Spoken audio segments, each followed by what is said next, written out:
the business, you have to pay me for the business. If the guy doesn't have any money, so if subject to limited liability, he cannot pay you. Because, imagine that the probability of success is 50%, and then the outcome in case of success is $1 million. In case of failures is 0, and maybe you request the guy to pay you 400,000 euros. That means that at the end of the day, the payoff is minus 400,000 in case of failure and 600,000 in case of success. If the guy doesn't have 400,000 euros, he cannot pay you. So this is limited liability. Salaries at the end cannot get lower than whatever the agent legally or physically can repay. Sometimes it's just a legal requirement. You cannot pay a worker less than a certain amount as a fixed amount, for example, right? So these are models of limited liability. Now, high effort in this very simple model is efficient if the increase in the probability of success when the agent does high effort is high enough, so that the difference in the payoffs is larger than the cost of the effort, right? So this is the expected gain from the high effort, this is the expected cost, so if this is larger, then efficiency requires that the guy does the high effort. Now, to implement the high effort, on the other hand, you require that the agent faces, when he faces WS and WF, remember that the agent doesn't care about the outcome, he cares about the salary, right? So it requires that the payoff in case of success, expected payoff is higher than the payoff in case of failure, where in case of success, in case of high effort, of course, you need to pay C. So that this is the same equation, but in terms of salaries instead of payoff, right? So if the principal wants to minimize the expected weight cost, right? So I want the guy to do the high effort, subject to the incentive compatibility constraint. This is the incentive compatibility constraint. This is the limited liability constraint. Imagine that the agent cannot pay you more than 0. It can be any other number, okay? Imagine that at the end of the day, the agent should receive at least 0 whatever happens, because he doesn't have money to pay you. Then these are two new constraints, which are limited liability constraints. That means that you cannot pay make a payoff that is 600,000, 400,000, right?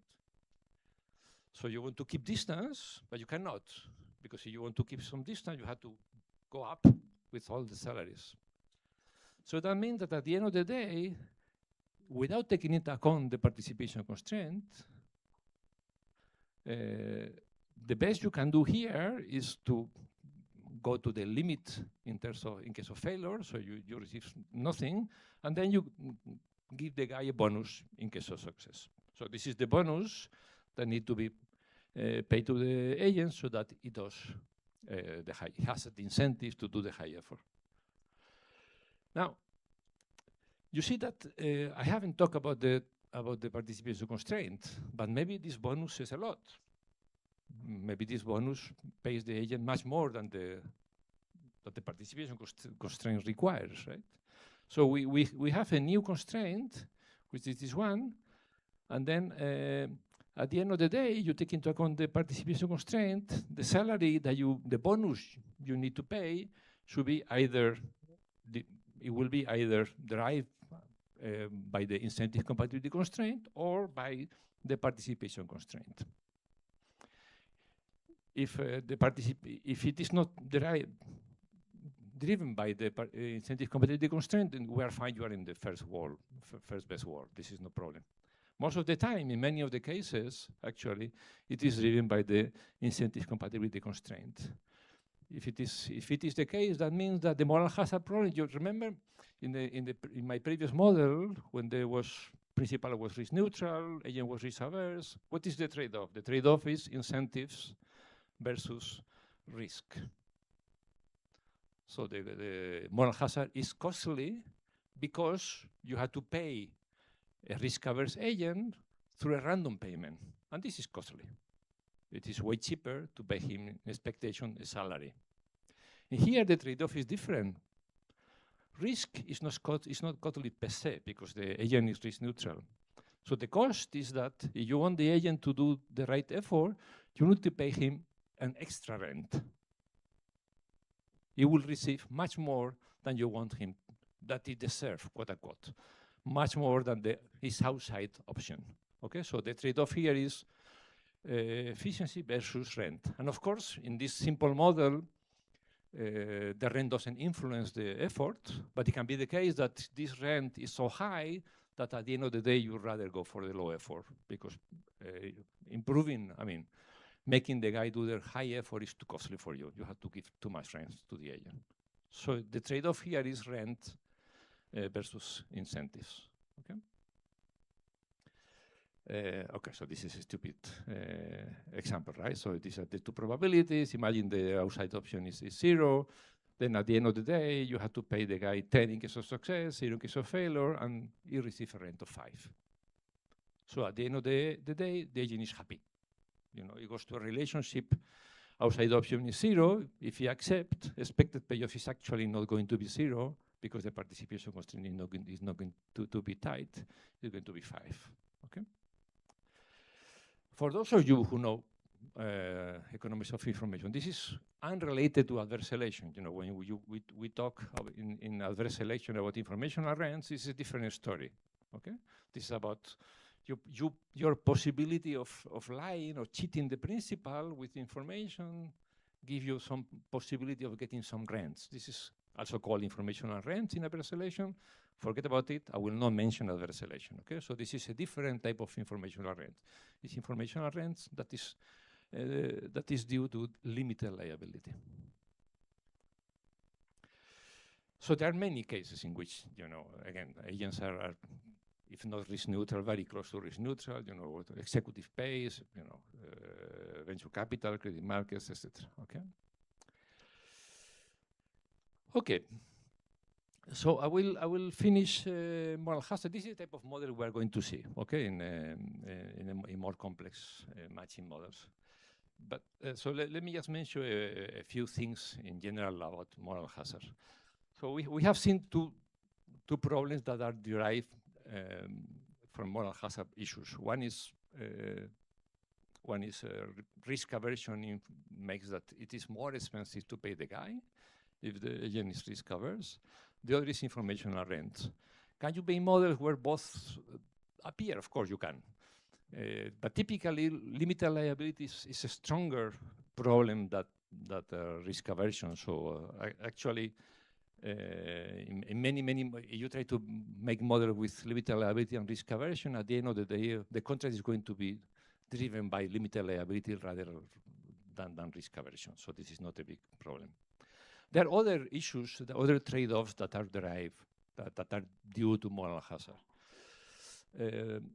First thing, let me mention, you know, this is at the end of the day one of the Nobel Prize sentences, right? So Ostrom informative principle, a performance measure should be used in the optimal contract if it contains information about the agent's action beyond what is already contained in other contractable signals. Remember, in a contract, we can add anything that is verifiable. If I want to hire you to sell umbrellas in Sao Paulo, okay, I will make a contract where, you know, I will pay you €1 per umbrella you sell, right? So imagine this is the optimal contract. But now in this contract, anything that is verifiable can be included, anything. For example, I can include whether the local team wins today in the match, right? This is verifiable, we can watch, so this can be included in our contract. Now, does it make sense that this specific verifiable information is included? Well, we go to the principle and say, if it contains information about the agent's action beyond what is already contained in the other contractable signals, does it include? Well, it doesn't, so we don't include, okay? Now, we can think about other stuff. For example, okay, you are selling umbrellas for me, right? And in my optimal contract, if the only element is how many umbrellas you sell, I should pay you €1 per umbrella. Okay, shall I include whether it rains in Sao Paulo? Okay, so I can say, look, if it rains, I pay you whatever, €2 or less, more. Or shall I include the rain in Sao Paulo? Of course, I mean, is it a signal of your effort? Is it a signal of your effort? Should I use rain in Sao Paulo? Yes, why? Sorry? If I should pay you more if it rains? Less. Why less? Yeah, because it's less. So it's easier to sell umbrellas if it rains, right? So I should pay you less because it is easier for you, it's less costly. So if you, if you imagine we're comparing 2 days. One day you sold 100 umbrellas and it rained, and the other day you sold 100 umbrellas and it didn't rain. Come on, I mean, as a signal, the fact you sold 100 umbrellas without rain is a stronger signal than if you sold 100 umbrellas with rain, right? Yeah, let's assume we're in the shop, okay? Sure. No. Let's assume we are in the shop, okay? So rain is a signal. Of course, it doesn't influence your effort or, but still it's a signal for me whether you have made a right effort or not. So I should include it in my contract. So if I have a verifiable information, and I have that, it rain or not, I should include it and I should pay you more in case it didn't rain. Not because my profits are higher, but because it's a stronger signal of your effort, right? Now imagine I cannot use rain. Okay, rain is not verifiable for any reason. But I can use, I actually have 2 sellers. Should I pay you more if the other sellers sell a lot or didn't sell at all? This is relative performance evaluation, right? So I should pay you more if you sell more than the other. Why? Yes. And why? So imagine we are in 2 different spots of the city, right? But still, I'm going to use the sales of the other as a signal whether it rain or not, because your sales are not influenced by the other seller. But if the other guy sold a lot, it's a signal that it's more likely that it rain. If it is more likely that it rain, I should pay you as a function of that.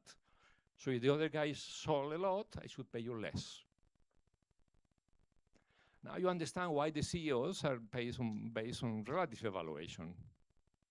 CEOs around the world are paid a large sum, a fixed amount, but a good part of their payoff is relative to the others, similar CEOs. So you pay your CEO in a utility company more if he's the best in the utility companies in the country, or if he's the best in the, I don't know, in all the firms in the country. Why? Because if he's the best, that means that under similar conditions, he has performed better than other CEOs, again, under similar conditions. So you use it as a signal of the general environment, okay? This is the reason for relative evaluation.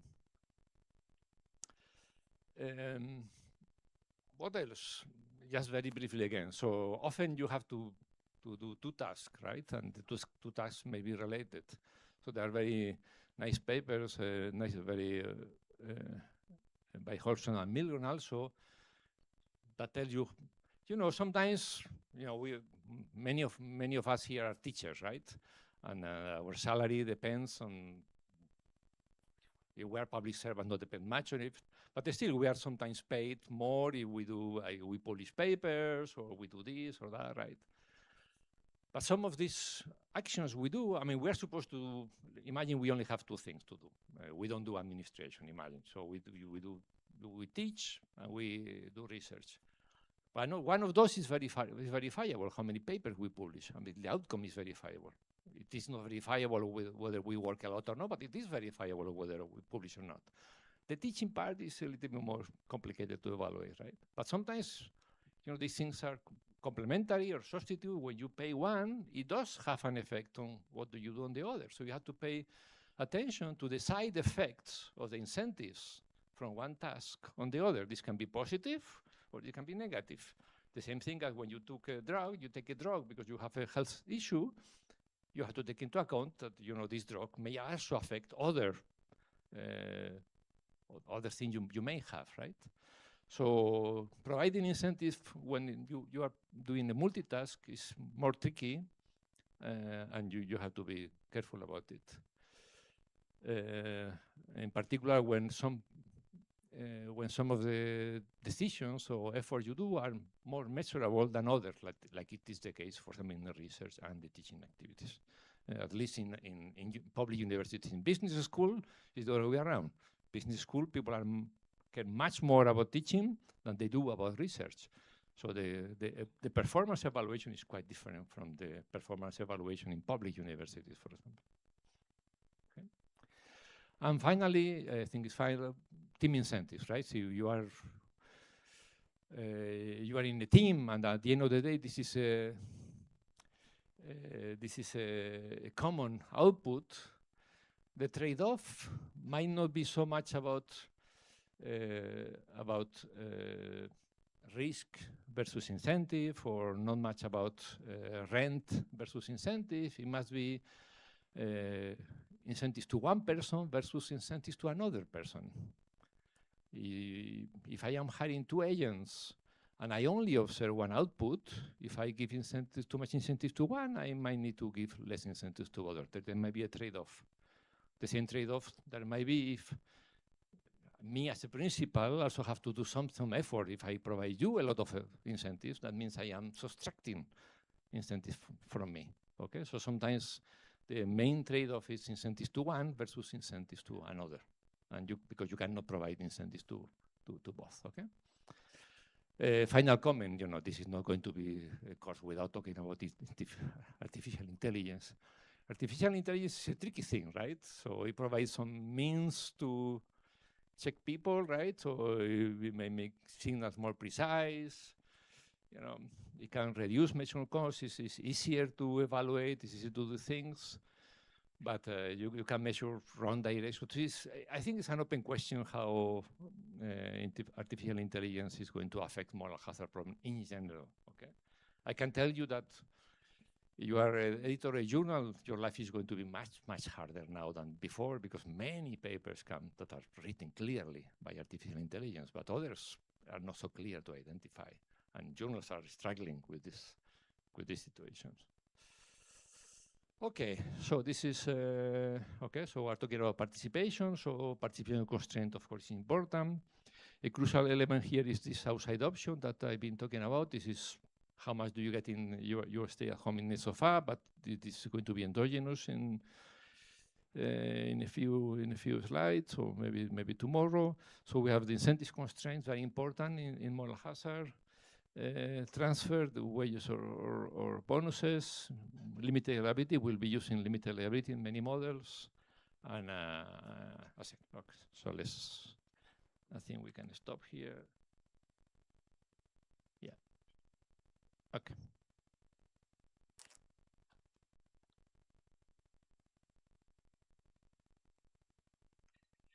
Now, so this is the first element of my course. So remember, I have 2 elements. One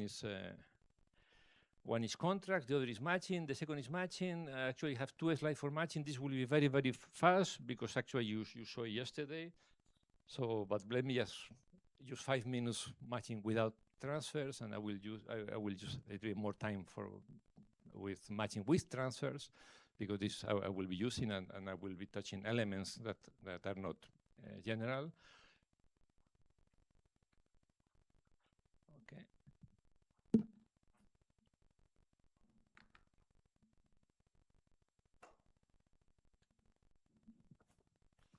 Yes, that will be 5 minutes maximum. So this is 2-sided matching models. So again, when we talk about matching models, the initial matching model is you have 2 sides, so workers and firms. It can be college admission, medical residency, or a marriage market when homosexuality didn't exist. And then you have 2 sides. So the important thing about matching models is that there are two sides that are clearly defined. So you cannot be in both sides. Okay, so you are either a worker or a firm. This is a one-to-one. So each worker should be matched or can be matched to a firm, or it can remain a singleton. Okay. So 2 sets of workers, blah blah. So the important thing in these basic matching models is that each of these persons or institutions have a clear preference list. The preference list only depends on the identity of the other. when we say there is no money involved, that doesn't mean you don't have to pay. You know, in the college admission, you are admitted to Harvard, you have to pay a lot. You are admitted to the UAB in Barcelona, you have to pay much less. But the important thing is not whether you pay or doesn't pay. The important thing is this is not endogenous. There is a price. So you go to Harvard, this is the characteristic of the Harvard, it's a great institution, blah, blah, blah, and you have to pay whatever, $50,000 per year, etc. So this is the characteristics of the Harvard institution. Again, they may involve money, they may involve many, many things, but everything is exogenous, and this is it, okay? So you have a preference list taking into account all the characteristics of each institution, right?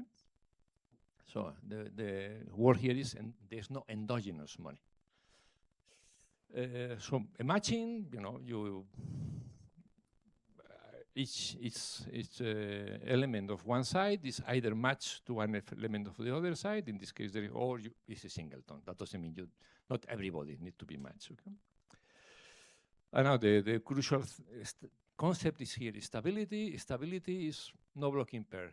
The idea of blocking pair is common in models without money, with money, or with contracts. The only thing is the meaning of blocking may change, but the idea is the same. Blocking means, you know, divorce proof. You know, you are with a partner, you don't want to divorce your partner and go to another partner, and the other partner is the same situation, you know? You are better together, so there is no two elements that could be better off together than with their current partners. Okay, this is divorce proof. Stability is a robust requirement. Okay, if it is unstable, it's unlikely to stay. You know this deferred acceptance algorithm. We saw it yesterday. It's actually very nice. This is like when I was young. This is the way dancing. When you know the guys in one side, girls in the other side, and then the guys would approach the girl, etc. So this very much like that. So I won't go to the examples. And then this algorithm provides the proof for existence, which is nice. There's not that many theorems in game theory that you can prove, you know, through an algorithm. And very important result also, the set of stable is not unique necessarily. There are many examples, of course, in which it is not unique, but they have very nice lattice structure. Lattice structure where there is one, you know, in the set of stable allocation, there is one which is unanimously preferred by one side, let's say by men or by firms, and it is unanimously the worst for the other side, and etc. And there is opposing interest. So if we improve the situation for one side, the other side gets worse. Okay. Yeah. Let's go with money. We are economists because of the money, so let's talk about money.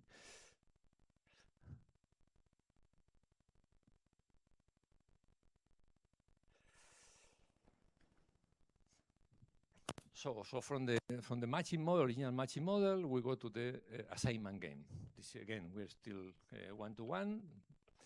So the assignment game, we're interested in who matches with whom. So the matching itself, but also what are the payoffs that are made in this relationship. So let's talk about the assignment game. Okay, again, so we have two sides, workers and firms. Worker can match with almost one firm. This is the assignment model, and each firm can hire almost one worker. The difference here is that there is a total surplus that is called AIJ, which can be divided. That doesn't mean there are no preferences. I mean, there are not intrinsic preferences. In the previous matching model, I only care about the identity of the firm I work for, right? Or in here, I could still care, but everything is included in this surplus. Okay. The important thing is that there is a mean to pay to compensate for the surplus. So we are going to consider quasi-linear utilities. So if I love this firm, I may be ready to get a lower salary. Everything is included in this surplus. Okay? And the important thing again is that we can share the surplus any way we want. In the previous model is that, okay, even imagine still our preferences are quasi-linear and I love this firm and this firm love me, and we create a surplus, but we cannot divide it differently than it is. I take a share, the firm take a share, and we cannot decide otherwise. In here, we can decide how to share it. So a matching is the same as before. It's a function. We still call it mu. Again, this function, I don't know why in none of my examples there is people a singleton, but of course some of them can stay singleton. So it's a function from one set to another. And then the transfer are going to be split somehow. So UI is how much in this relationship the worker gets. VJ is how much the firm gets. They're going to share AIJ, okay? So an outcome nice two things. This is a matching, and it is a set of payoffs. The matching determines the surplus, and the transfer determines how this surplus is distributed in the among the two sides. Outcome is stable, it is not block. Now, before blocking meant that, two guys can go together and, given what each one is getting already, they're happier in the new couple than they were before. In here, when we talk about blocking, we need to talk about not only which is the pair that is splitting, but also how are they going to share their surplus. So there is no blocking, there is no way this guy block. So there is a blocking if there is something to be shared, let's call AIJ, this is the surplus, that is larger than what actually these two guys are getting. So in the proposed, in the allocation we're examining, this is what the worker I is supposed to be getting, this is what firm J is supposed to be getting, but actually they get together, they can get more. If they can get more, there's a way in which they can split this more and both be happier. Okay, so there is no blocking if we don't have this inequality ever. So this is the condition for not blocking. Now, this is stability. Simon-Gain is beautiful because you can look at it from very, very different perspective, and still you get the same. You can, we are all game theorists here, I guess. So you can design it, you can model it as a cooperative game. A cooperative game, a coalition, how much a coalition of workers and firms can get, what is the maximum they can realize. That is when they choose their best match possible. So you take a coalition, you take the set of workers in this coalition, the set of firms in this coalition, you take any matching possible, and you take the match they can. So this is the value, the worth of the coalition. And this is a cooperative game. This is actually the Shapley-Shubik cooperative game. And then you can define the core, as always. The core is the set of payoffs that adapt to the value of the grand coalition. This is superative game, so this is easy. And for every coalition, actually, it happens that there is no deviation. So what the people in the coalition get is largely equal to what they could get on their own. But actually, in these models, this is to understand that if there are deviations by coalition, there are also deviations by couples. That doesn't mean the only deviation are by couple, but whenever you find a coalition that can deviate, I can tell you, you can find a couple that can deviate too. So the core of the Semi-Plenary actually coincide with the set of stable payoffs. So looking at the stability is the same as looking at the core. Okay, so this is an example for the core, yeah. So these are the payoffs, these are the A's, right? So the efficient match in this case is this, because this is 15. We'll look at this example later. This is why I'm showing you. The core payoff should satisfy that, okay, the guys in the first match share 8, the guys in the second match share 7, and then the condition that no other couple does better. So if worker 1 would like to go with firm 2, their payoff should be such that they don't have an incentive, so actually they're getting more than 6, at least 6, right? Otherwise, they could block the coalition, and same for the others. Okay. So let me escape the linear programming model, because again, you saw it yesterday. It's actually nice because it shows is one thing which is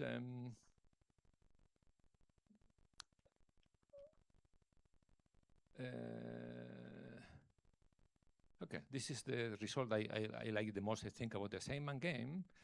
You know, when we talk about the marriage model, there's no transfers, you have this lattice structure, and there is only one element, which is the matching, right? And here we have two elements. When you have an outcome, you have the matching, you have the payoffs. Now, but actually, it's simpler than that, because the set for stable allocations, the set of stable allocations, you have a stable allocation, the matching is necessarily optimal. This is the first result. Okay, so you cannot have stability without optimality. But something which is more interesting is that any optimal matching is actually compatible with any stable payoff. So imagine you have two stable outcomes, right? You have one matching, one payoff. You have another matching, another payoff. And you say, okay, I take the second payoff and the first matching. Still stable. This is I mean, for me, it was a surprising result when I discovered. So that means that the core is actually the Cartesian product of a set of stable payoff and the set of efficient matching. And this is very important when you know, if any of you want to do some empirical analysis or you have some data, etc., because that means that, you know, I will show you later or tomorrow if I don't have time today. You imagine you have data on some matchings, whatever. In our case, I will be collaboration, for example, between academics and firms, right? Now, you may have that data on who is matched with whom, so who works with that firm, etc. But you don't have data on the transfers, how much the firm pays to these guys, or can you do something about it? Okay, this result tells me I can actually analyze optimality of matching without any knowledge of the transfers. These are two different animals. Even if I don't know the transfer, I can still do analysis of the matching that happens because I know the matching is necessarily optimal. Okay, so this independence somehow helps you a lot when you try to do some empirical analysis. You want to study some particular real life problems. Okay. And so again, very briefly, for the other paradigm when we study in economics is competitive equilibrium, right? Which in principle is different from stability, although there are some, of course, equivalent results for other cases. We can also analyze a matching model in terms of competitive equilibrium. In this case, you know, the firms. Imagine again, we talk about workers and firms. Firms post prices. This is the V's before. Now we call it P because it's competitive equilibrium. So firms post prices, and then agents or workers choose which firm to work for. Okay, this is a competitive equilibrium situation. Now, what's a competitive equilibrium situation now? To be a competitive equilibrium, it needs to be a matching and prices, right? Such that each worker is associated with one firm in his demand set. So you look at the salaries that he gets offered and the characteristics of the firms, etc., and you say, okay, you know, these are my three most preferred firms. Competitive equilibrium, assigning to one of those. This is the first condition, as in any competitive equilibrium allocation. The second is unmatched workers and firm obtain zero. Unmatched workers is easy, right? Because you are unmatched, you get zero. Now, the firms should obtain zero. Why? Because if it is a competitive equilibrium, that means that the firms, you know, you cannot have a competitive equilibrium where a firm posts a price of 5. I'm assuming here, by the way, that the outside option for everybody is 0, right? Where a firm posts a price of 5 and it doesn't sell. Come on, maybe you had to decrease your price. The competitive pressure should take you to decrease your price. Now, it is a competitive equilibrium if you keep decreasing, and even at 0, you still don't sell. Then this is a competitive equilibrium, and market's clear, right? These are the three conditions for a competitive equilibrium. Core payoffs, stable allocations coincide with the set of competitive equilibrium. Which again is nice because again this is a finite environment where you can have as much heterogeneity as you wish, and I think still everything works nicely. Yesterday I was talking about this, why this theory is so successful, because everything is nice, everything works. Okay, and the lattice structure. You also have lattice structure here, which again is important. You know, you can have many things here about the competitive equilibrium, but you can also implement, you can have mechanisms to implement these allocations, etc. And you also have a lattice structure. Now, the lattice structure here is not in terms of the matching. Remember, every matching that we are going to see is optimal in stability. The lattice structure is on the payoffs. Now, the agents don't care about the matching. They do care about their final allocation, which is their payoffs. Now, the lattice structure is on the payoff. That means that you will have the best for the workers, the highest salaries, out of the set of stable allocations. The highest salaries mean the best for the workers, the worst for the firms, of course. And you will have the lowest salary, which is the worst for the workers and the best for the firm. Again, we have lattice structure, not on the matching, not on this animal, but on the vector of prices, on the vector of transfers. And yeah, maybe it's useful to spend a couple of minutes with two examples to understand sometimes how it works. Imagine you have this example, okay? This is the same I showed you before. Can you tell me one stable allocation here, or competitive equilibrium, or core allocation in payoffs? So we know that there is only one optimal matching, which is 1, 1 to 2. So one stable allocation. I don't like talking for 1 hour, so please. Say this. One stable allocation. Only students are allowed to answer. Sorry? Sorry? 1, 4, 4, 3. Okay. 1, 4, 4, 3. 4, 4, 4, 4, 4, 3. 4, 4, 4, 3. 4, 4, 4, 3 is it is a stable allocation actually. 4, 4, 4, 3 stable allocation. Can you tell me which is the best? I mean, which is the firm's optimal stable allocation?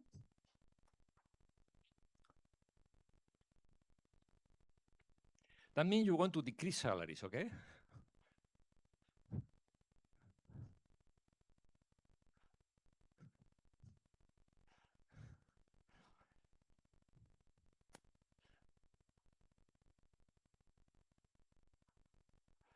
You want to decrease salaries.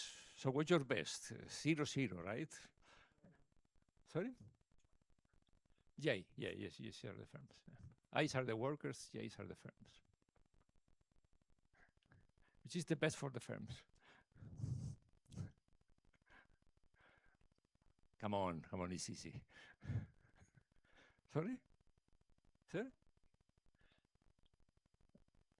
And this is for the first firm? 8 and 0? 8 and 7. So 0, 0, 0, 0, 0 for the workers, for both workers, and 8 and 7 for the firm. So everything for the firms. Is it stable? Okay, the expert. It's stable. She says stable, then it's stable. Okay, this is the best for the firm. Marina is the person in the world who knows more about Steinman game. It's not a joke. So this is stable, actually. And it is the best for the firms. Okay, which is the best for the workers? This is a little bit more complicated. I mean, you cannot do better than that. If 0, 0 for the workers is stable, you cannot do better than this, okay? Because 0 is the individual rationality. You cannot pay less than 0, okay? So we are safe there. If it works, it works. What about the best for the workers? What is the best for the workers? Sorry? Everything for the workers. A7 works for the workers, or 0, 0 for the firm works? Marina says yes, so it works. Okay. Yes, these are the best, okay? So this example is tricky because, you know, there is no firm which is best or worker that is best, right? So So the first worker is great for the first firm, but it's not so great for the second firm. The first firm is great for, so there is no clear, I mean, it's like, if you are doing I/O, this is like horizontal differentiation rather than vertical differentiation, okay? So one firm is better for the worker and the other firm is better for the other worker, but now there is no clear best, right? So let's look at this other example. So in here is different, right? Because the first worker is best, is better than the second worker for everybody, okay? So what's the best for the firms now?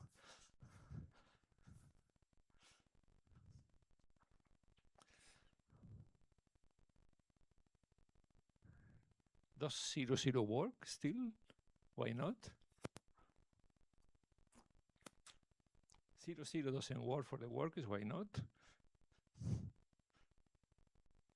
Who would deviate from 0? I mean, if the best? Yeah, if the guy is paying 0, if we get 0, that means that the first firm is getting 8 and the second firm is getting 2. But now the first worker gets 0, the second firm gets 2. They would be better off together, right? So they could block. Now, following this logic, how much the best worker should get? Sorry?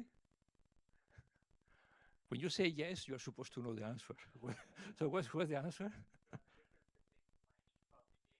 Yeah, which is 4. She's 4. If she gets less than 4, you can still do that. Of course, the bad worker, you can get 0. You can get 0 because, this is the lowest you can get. But the best worker should get the difference of 4 with respect to the best worker. Otherwise, the second firm would hire him. So this is the best for the firm, for 0, for 2. So you can pay 0 to the first worker, to the second worker, but you need to pay 4 to the. So now the second worker, you see, the first worker is as productive here as in the previous example. It's the same worker. I switch the second worker. The first worker is the same. But still, what he gets is way more. So what's important is not your absolute worth for a firm, right? So when you look at an individual contract, it's like, okay, how much is it worth for this firm? It's irrelevant, actually, in this example. What is relevant is how much are you worth with respect to the competitors. Okay? Again, I didn't switch the first worker. It's exactly the same as before. But before, you could get 0. Now, the minimum you could get in any stable allocation is 4. Why? Because the other worker, the competition is worse. So the firms before, they didn't need to fight for you. The first firm didn't need to fight for you. Now it needs to fight for you. Because if the first firm pay you too little, you will go to the other firm. So this is the competition that makes you get a higher salary in the other case, in this case, okay? And this is very, very important in all the logic that follows this competition, okay? Okay, so this is the lattice structure. You have a worker optimized high wages, low profits, and this is the best stable. And again, this is organizing the conflict somehow among the stable allocation. But again, in any stable allocation, what is important, again, is not your absolute worth for the other side. It is your relative worth with respect to the other people from your side. Now, when you do, I'm supposed to finish which time? Okay, still have 15 minutes. So when you want to apply this to specific problems of economic situations, I/O situations, or empirical analysis, there is an important property that everybody analyzes, and there are several papers, both without transfer and with transfer, that try to analyze the characteristics of the matching. In general, when you do matching theory as a theorist, you are looking for algorithm, you are looking for existence, blah, blah, but you don't care about how the matching looks like. I mean, at the end of the day, it's not your concern, right? But when you do empirical things or apply things, you are concerned about how the matching actually looks like, the stable matching or the competitive matching looks like. So one important characteristic is assortative matching. What means assortative matching? Meaning whether you can rank the two sides, like in the other case, there was a good worker and a bad worker, right? In the first example, you couldn't rank, but sometimes you can rank by money, right? So everybody wants to go with the wealthier partner from the other side. Some characteristics can be ranked. Other characteristics cannot be ranked, and they are heterogeneous. I might prefer to live in Sao Paulo. Other people might prefer to live in Rio de Janeiro. So, this is not necessarily a vertical characteristic, it's a horizontal characteristics. Some characteristics are vertical. Everybody prefers more money than less money. So sometimes we ask ourselves, under which conditions the matching is going to be assortative, in the sense that if we could rank the characteristics, is the highest rank from one side going to go with the highest rank from the other side? So for example, in the model I will be showing you later, is okay, we have academics collaborating with firms. So is the best academics going to collaborate with the best firms, or is going to be the other way around, right? Remember that in principle, if this was a matching without money, without transfers, everybody wants to go with the best. So we don't have a problem. And again, if everybody likes a good firm to collaborate with, and all the firms want a good academic to collaborate with, there is no problem. The good guys will go together, and then et cetera, right? But in here there are transfers. So I might prefer to collaborate with a good firm, but if the second best pay me better, I might go there. So if the money is endogenous, it's not so clear what are the characteristics, even if we can rank the two sides that make a matching assortative, positive or negative, etc. Right? Now, to see that, so there is a couple of excellent papers by Legrand and Newman that analyze this in general. They actually do it not only for TU games, or games in which everybody has quasi-linear preferences, but also in more general. So let me use their terminology so that we can also you have it also for more general environments. So imagine we have again this. Let's call them principal and agents, like in their wording. And imagine they obtain zero in autarky. This is just a normalization. This is not a big deal. Now, if the things are not necessarily TU, that is not quasi-linear, life is always a little bit more complicated. So you have to represent which is the utility frontier of the principal when she hires an agent, or the utility frontier of an agent when he works for the principal, right? So this function tells me how much principal PJ can obtain as a profit if she hires agent AI and she needs to pay UI to that agent. So this is like UI is the reservation utility of this agent. Since the reservation utility at the end of the day it's going to be endogenous, right? Because it's what the market offers to this guy, to this person.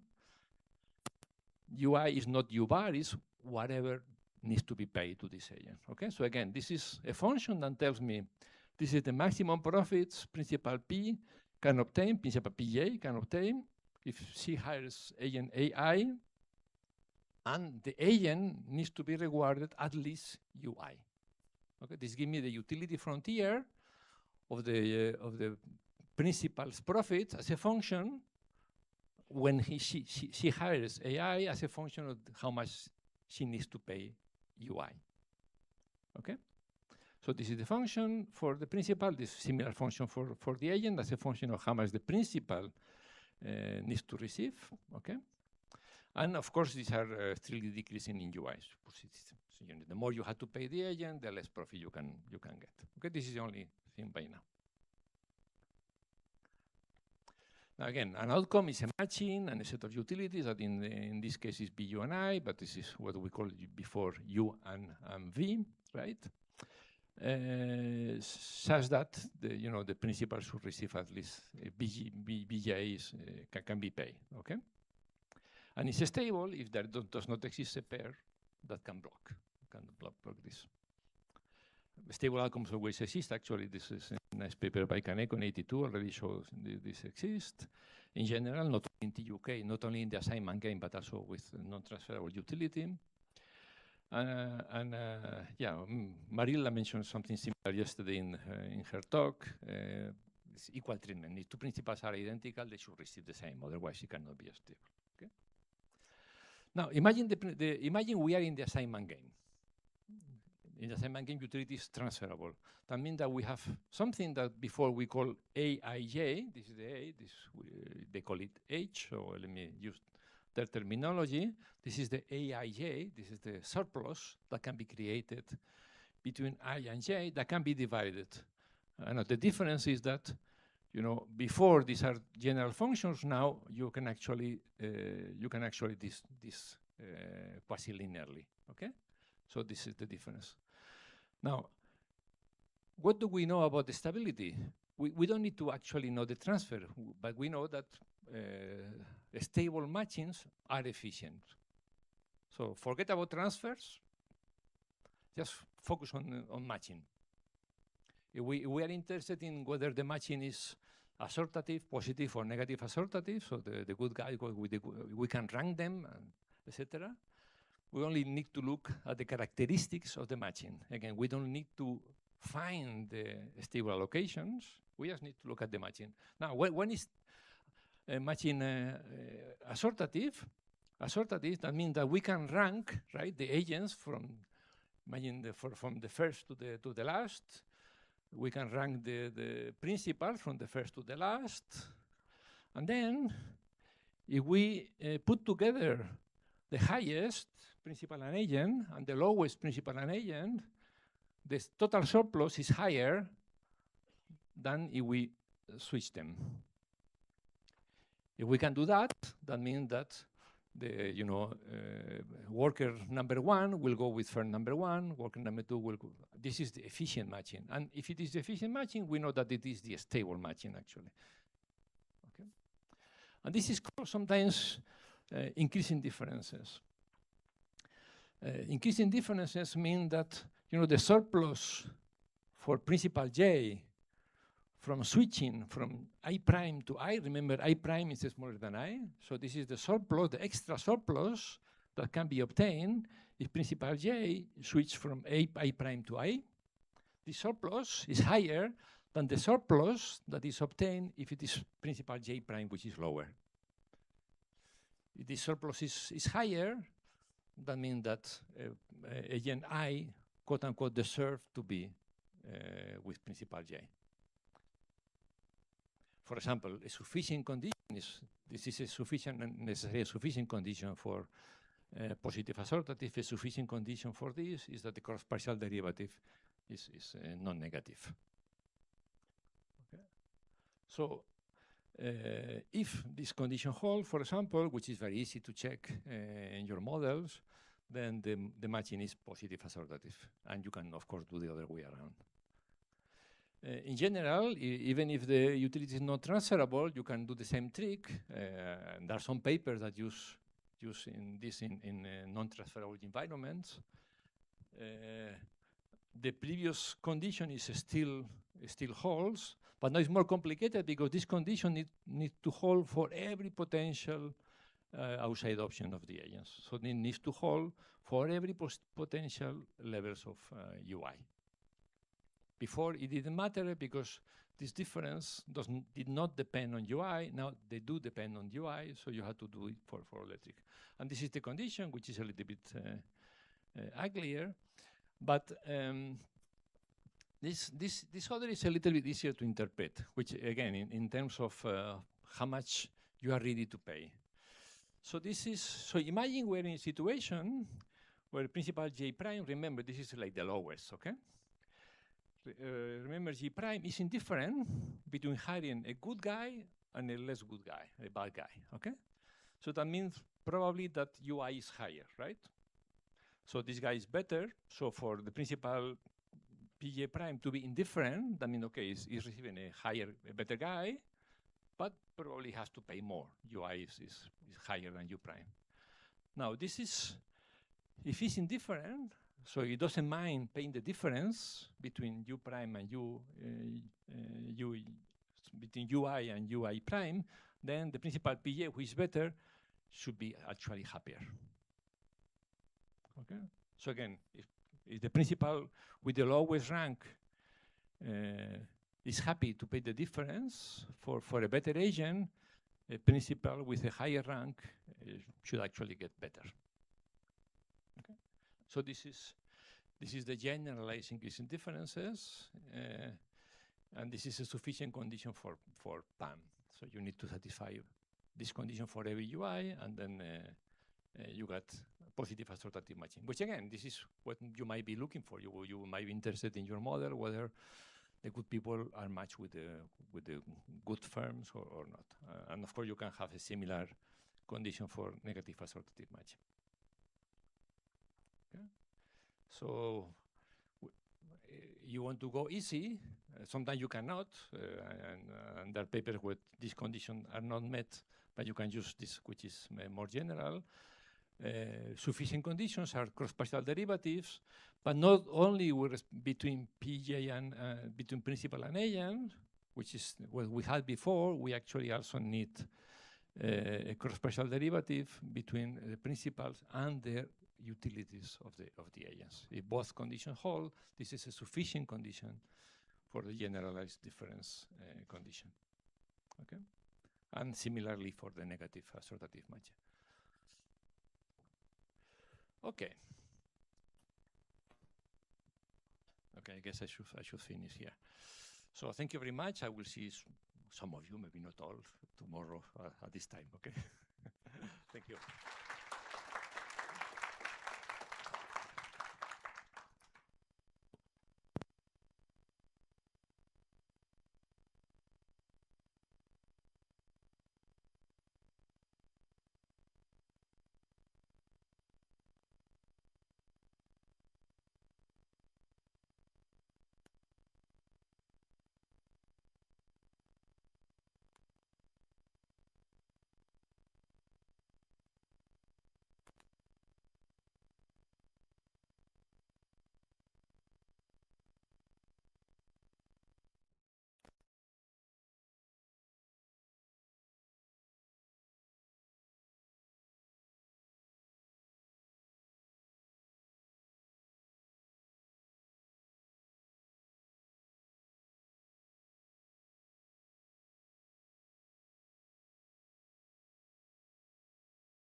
Tá me ouvindo, Edu?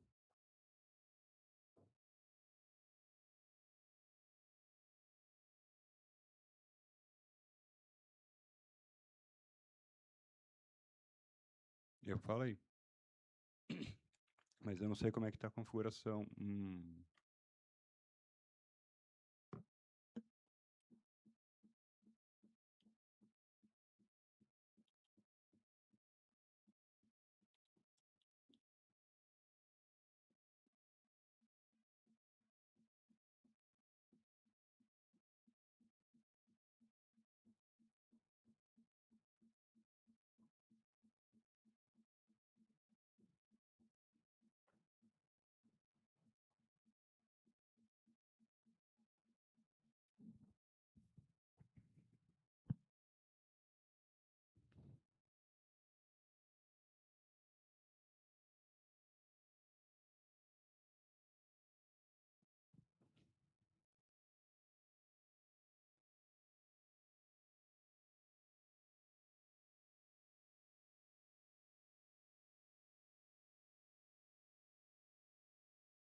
Então, né? Aí fica difícil testar.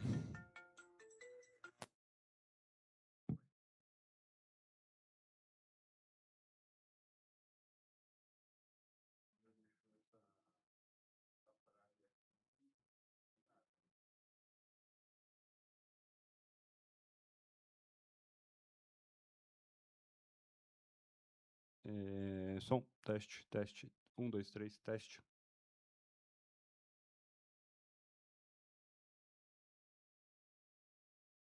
Não, não tem como. Quer dizer, tem, né? Mas espera aí.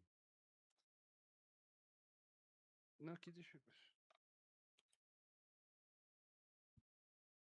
Já tá quase no 100. Então, isso, mas eu tô falando a 7 centímetros do microfone.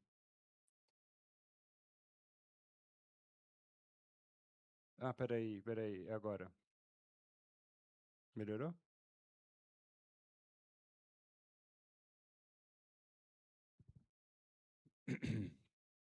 Teste, teste, 1, 2, 3. Não, realmente tá vindo muito baixo o retorno.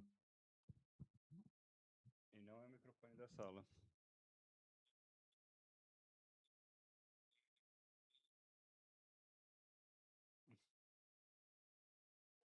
Peraí.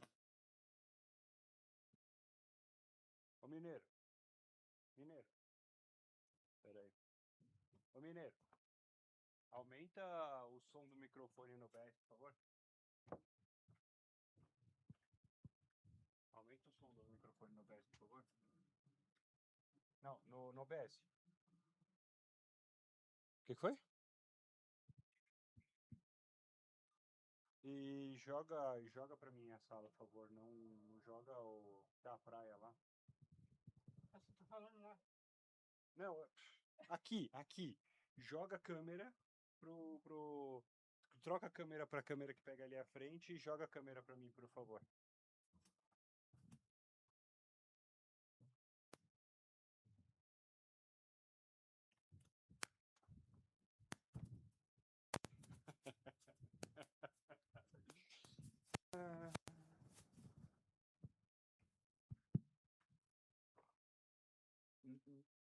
Tá, a webcam que tá aqui, eu tô injetando a webcam do... Mas tá, NDI webcam vídeo 1.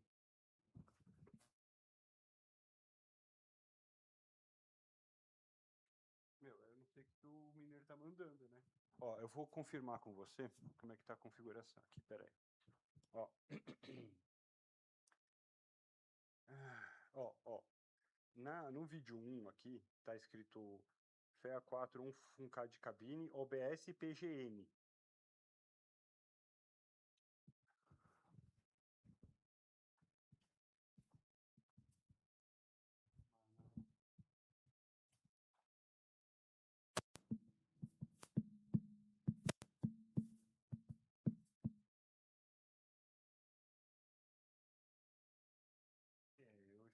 Eu tô escutando a fazer um eco aí.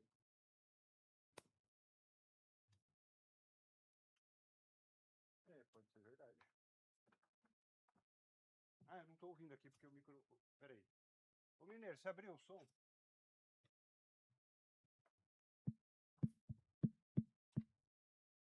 Você abriu o som aqui? Tá. Tá, não, eu não tô ouvindo? Você tá falando no microfone aí? Tá aberto. Eu não tô ouvindo aqui não, Marcelino.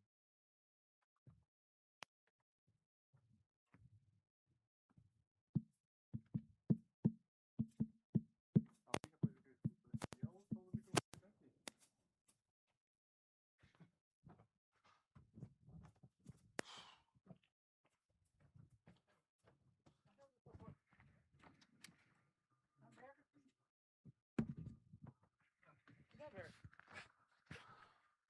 O som do computador é esse aqui. Não, Mineiro. Quando eu falar pra você aumentar o som do remix, do OBS, é esse som aqui, não esse. Mas aí, ó, tá. Esse som aqui. Não tá. Abaixo.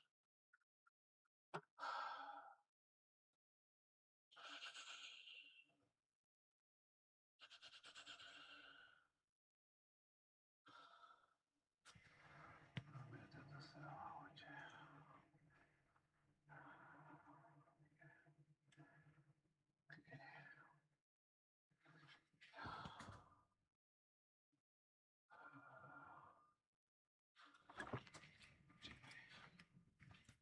Vamos lá, Jonas.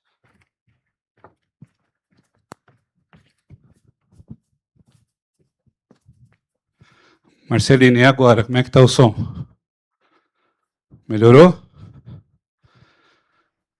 Tá me ouvindo bem agora?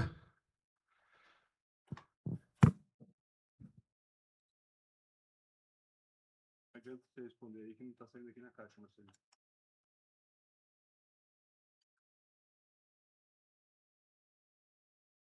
Que imagem que é essa aqui?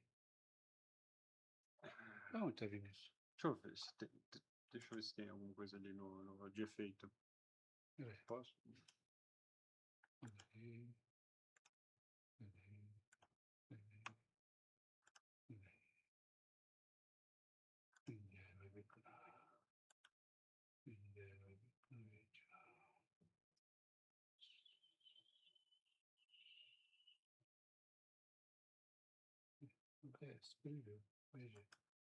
Então tá selecionando isso. Então, por que não tá aqui? Tá mandando lá? Tá.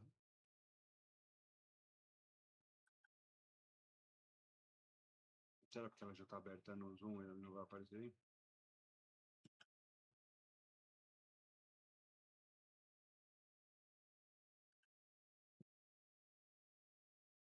Deixa assim. Aqui. Tá aparecendo o preview. Agora eu quero o program. Timer for program. Aí. Agora tá lá. Okay. Isso aqui é de alguém, de alguma outra pessoa? Não, essa daí é daqui, né? Presta aí, deixa eu ver se tem algum efeito no fundo. Não, peraí. Tá ruim já aí. Não, é que isso aqui é o Marcelino que tá. Esse é o Marcelino e esse é a gente. Esse é a gente. Deixa eu ver se tem alguma. Eu não sei por que tá vindo isso aí.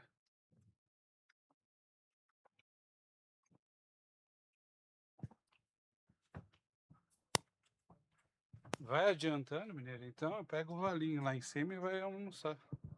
Você e o Walter.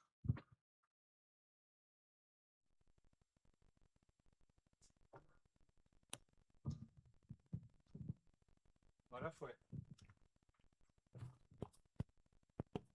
Marcelina, fala aí.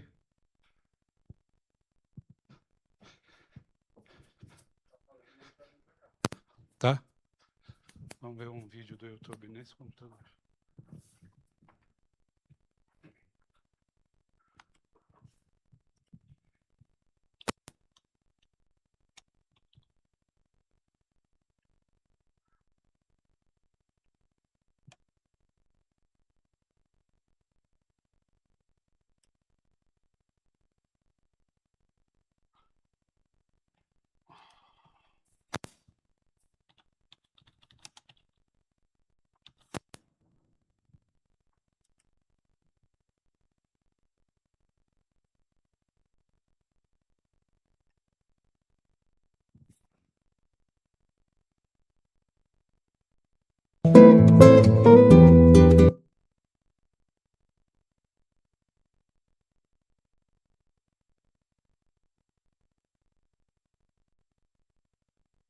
Marcelino?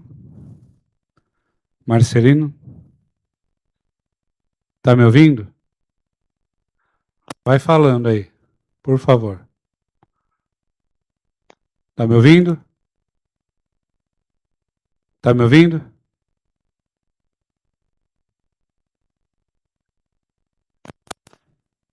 Pede para ele falar no microfone, Jonas.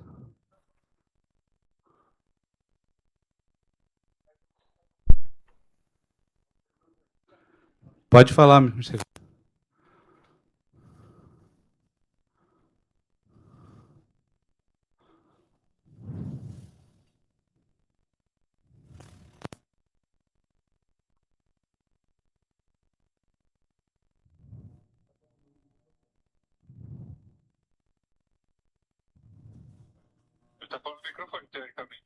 Agora eu estou te ouvindo.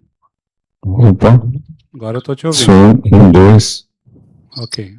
Tá me Mineiro, ouvindo? abaixa agora da sala, Mineiro. Agora eu tô Som, te... 1, 2. Calma. Não, Mineiro, não o meu aqui, fião. Oi. Agora, fala, Marcelino. Marcelino?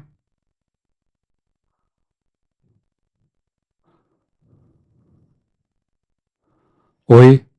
Tá me ouvindo, Marcelino? Tô te ouvindo. Ah, agora sim. Então vai falando, né? Se eu tô falando, você vai falando.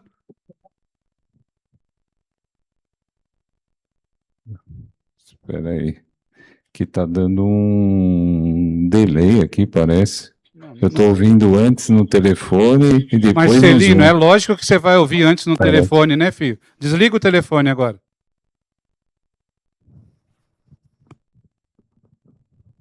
Meu, é difícil você, hein? É lógico que você vai ouvir primeiro no telefone.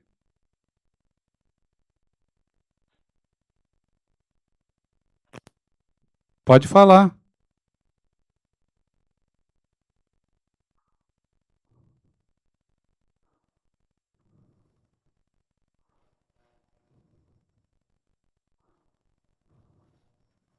Tá me ouvindo, Marcelino? Marcelino, tá me ouvindo? Tá no... Caramba, tô te ouvindo. Meu, então você fala, eu tô te ouvindo, tá funcionando. Não deixa a gente no vazio aqui, não. Você que não tá me ouvindo. Eu tô te ouvindo respondendo. perfeitamente. Tô te ouvindo perfeitamente. Não, algum momento você não tá me ouvindo, porque toda vez que você perguntou, eu respondi. Não, eu tô te ouvindo perfeitamente, igual agora. Eu tô falando com você. Você tá me ouvindo? Tá me ouvindo, não tá? E porque quantas vezes você perguntou, você tá me ouvindo? Eu respondi todas. Agora eu tô Isso te que eu tô ouvindo. falando. Agora eu tô te ouvindo perfeitamente. Já que você tá me ouvindo, o que você clicou para você me ouvir? É isso que eu quero saber. Eu não cliquei em nada, eu só mudei aqui que tinha que sair no alto-falante da sala. Só isso. E antes estava em qual? Antes estava no cabo virtual.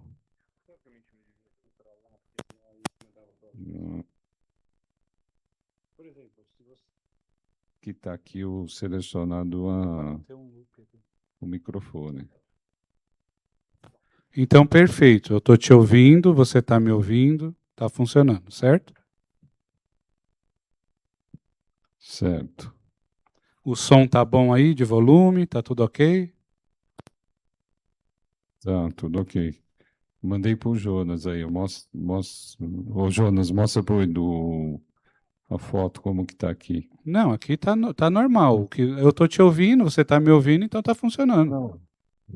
Não sei, só para definir, ó, que a entrada do microfone aqui tá no Eu vou deixar tirar uma foto aqui NDI1. também para mostrar. Só para deixar registrado. O problema, na verdade, Marcelino, é que não só tem esse. Também tem que pegar o NDI Webcam, né? Como é que tá?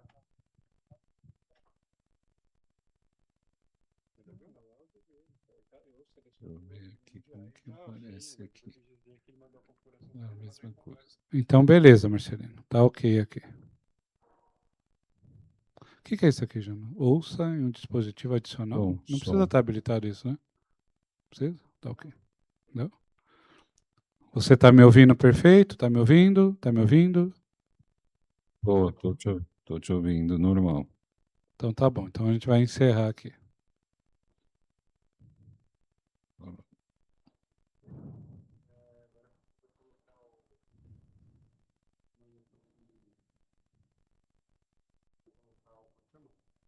Põe lá o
Som, som. Som, som. 1, 2, som. Nossa, tá baixo. Som, som. 1, 2. Teste, teste. Som, 1, 2.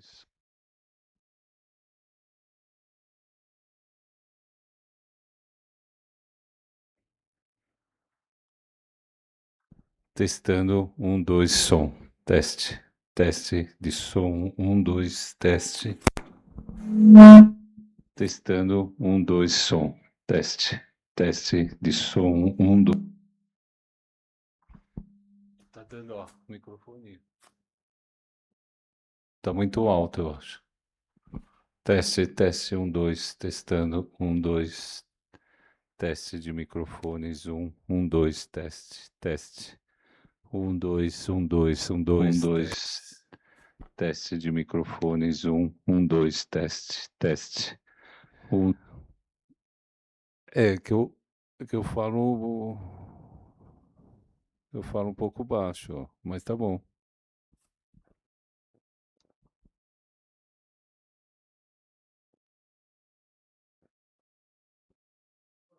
Ah, aqui já tá o.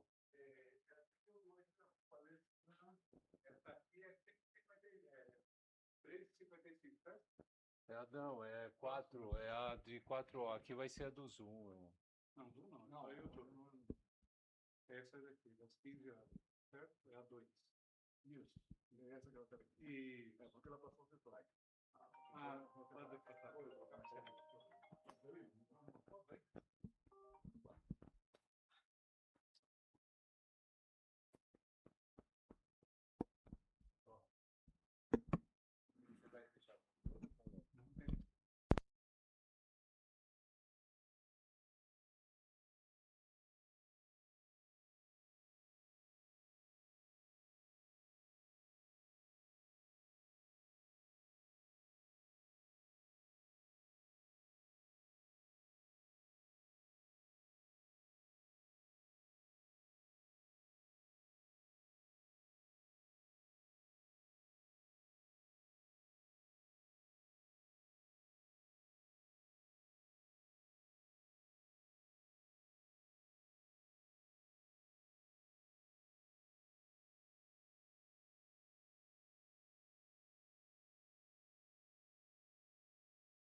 Som.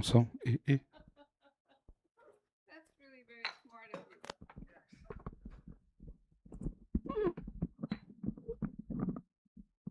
So the coffee break should be ending about now.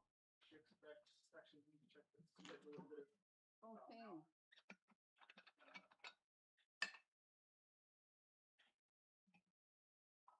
Oh no, you're actually very early.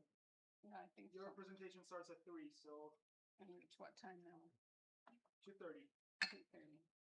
Okay, very good.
opportunity to tell you that my visit here is partially supported by Wiley, the publisher, and the publisher of Journal of Public Economic Theory, of which I'm an editor.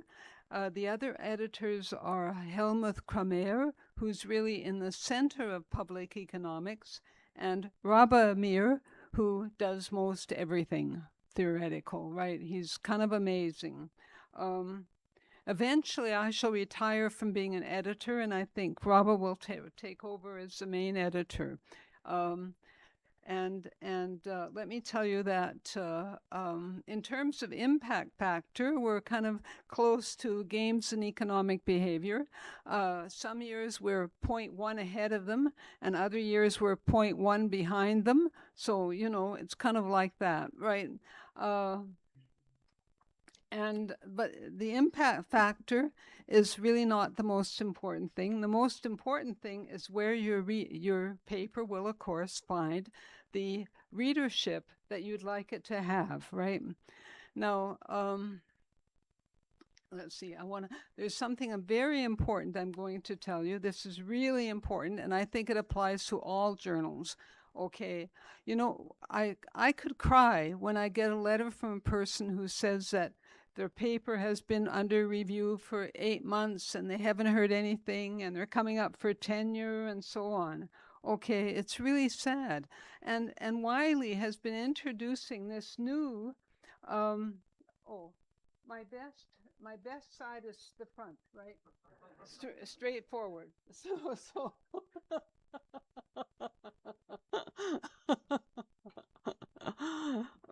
okay, and I will never get over being somewhat vain. Okay, sorry about that. Wiley has changed its submission interface, and so we have a bug occasionally, right? And that can happen. So do not wait more than 3 months, okay, before you contact an editor. When I was young in this profession, I was told a year. Right, you contact them after a year. Well, a year is too long, right? I mean, we have email now. Things used to get lost in the mail. Amazingly, manuscripts often got lost in the mail if they were late, right? The poor postal service was the fall guy for everybody. Okay, so do let us know. The other thing I want to tell you about PET is, and the journal, is we have conferences now every year. This year we were in Rio, and it was actually a great conference. I think it was one of the best. Okay, and next year we're going to be June the 17th to 19th in Porto in Portugal, which is a very historic and I'm told beautiful place. I've never been there, and you are all invited. Okay, we interpret public economics broadly. It includes really cooperative games quite a bit, and also non-cooperative games, anything related to public economics, to growth in the public sector, and so on. And yes. Oh, and our conference is followed by SAET, which will be in Faro, Society for the Advancement of Game Theory, Economic Theory, which will be in Faro in Portugal, which is a really cool place to have a conference also. And incidentally, E.T., the editor of E.T., Nicholas Janellis, tells me he has the same standard, 3 months, right? Get in touch with us after 3 months. And after 3 months, you know, we might have to give the associate editor a little nudge. Okay, but it's okay, you know. Email is cheap. You don't even need a stamp. Now I can get on with the talk. Okay, how are we doing? Yeah, okay. So, let's see.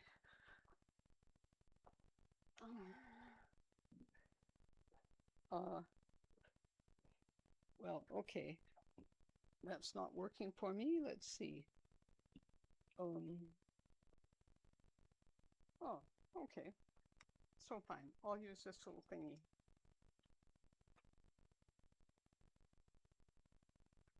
That's so good. Okay. Let's see. So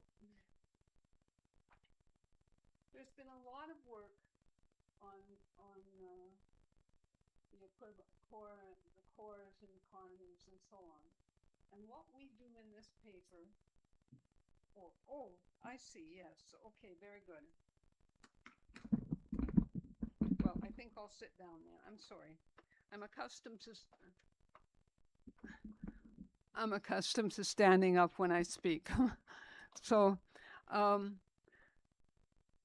a lot of work on core and the equivalence of the core and the equilibrium in large economies, the equivalence of cooperative behavior and price-taking equilibrium, right? And it's all been in fairly specialized models. Now, what we do is we look at a very broad model, okay, and we look at we set it up as a cooperative game, and then we show that in the limit, right, in large economies, we get large finite, we get existence of equilibrium, non-emptiness of the core. And it all follows really from the two papers. The two main papers leading up to this, okay, are let's see, the Shapley-Shubik, 1967, Quasi-Cores and Quasi-Equilibrium. Okay, and the other main paper, which is one of mine in Econometrica in 1994, about the equivalence of games and markets. Now, that's a very foundational result. In fact, I'm very flattered in that, without reference, an eminent game theorist attributes it to Ellman and Shapley. No, and it's not in Ellman and Shapley, but but the kind of guys they think could have done this result is Ellman and Shapley. Okay, but I did it. Oh, but if anybody can find any literature that I've missed, right? If you can find it in Ellman, Shapley, or any place, please do. Okay, but I'll give you the exact reference again when I get near the end. So you probably already looked at this. We want to look at questions in a general large TU game that includes, for example, indivisibilities, like combinatorial auctions, club economies with production, private goods exchange, labor markets, economies not satisfying the gross substitution assumption, and actually economies with networks, right? The main assumptions are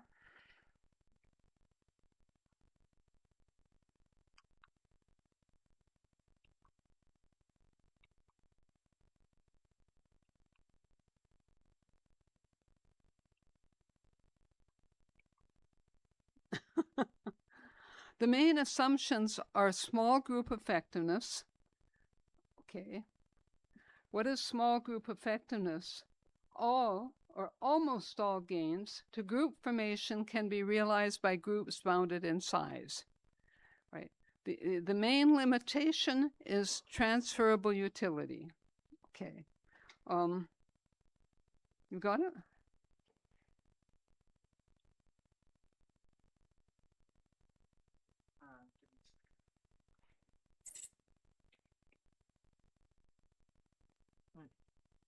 Okay, so that was working. This works at least. Whoops, page down. Oh, where did you press? You're pressing there. Yes. So the work can be used in the study of economies with incomplete information, as in Wilson's well-known paper on incomplete information written in 2005, and many other papers since, the ... And then the one that relates to this is by Yusuke Kamishiro, Roberta Serrano, and myself. Now, the other thing about this paper is it generates a representative agent.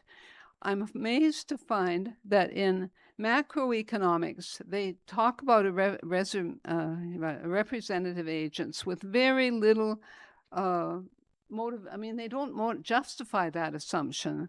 They don't justify it at all. This work justifies the assumption, but again, the main restriction is the transferable utility, right? And that's something we're working on. Next year in Porto, I will present an astonishing model that solves that problem in a general framework. Okay, but I'm not there yet. Okay. So here's the model. Okay, we have a finite set of player types, a finite set of objects, and we have here then we do not, they're all in integer values. It could easily be, they don't have to be, well, these have to be integer set values, yes? That lists the number of people, the number of objects of each type. And then the norm, or the size, is the number of people and the number of objects. If you have any questions, shout at me. Maybe I'll be able to answer, but you'll have to shout. Okay. Yes. So a TU pregame is associated with this. The pregame takes any set of objects and people and assigns a value. So this is different than say my 1994 paper in that there is only people. Now we've added objects, right? The objects they want. Okay. And we assume that the payoff or the worth function is superadditive. A large coalition can do it better than any partition into smaller coalitions. So in some sense, smaller coalitions are allowed.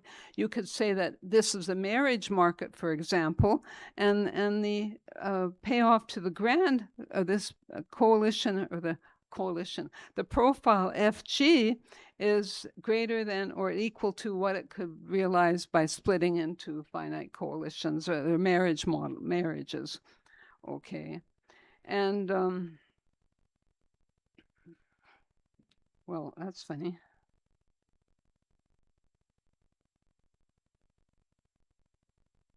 Yes, for all profile collections. Profiles meaning, of course, a list of people and objects. Okay.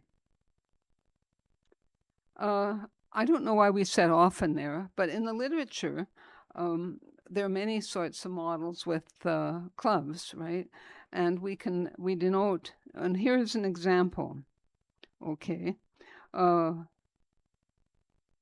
Yes, this is just an example, right? And then we have utility functions over people and objects. And we have a control function. Various people can control various objects. Okay, this is a generalization of the notion of an endowment function. Could be an endowment function. That's in a private goods economy. That's a special case. If the club market specifies certain endowments, okay, then you see in that case the control function is just the sum of the endowments. The people of type T times the endowment people of type T have, and the sum. Okay.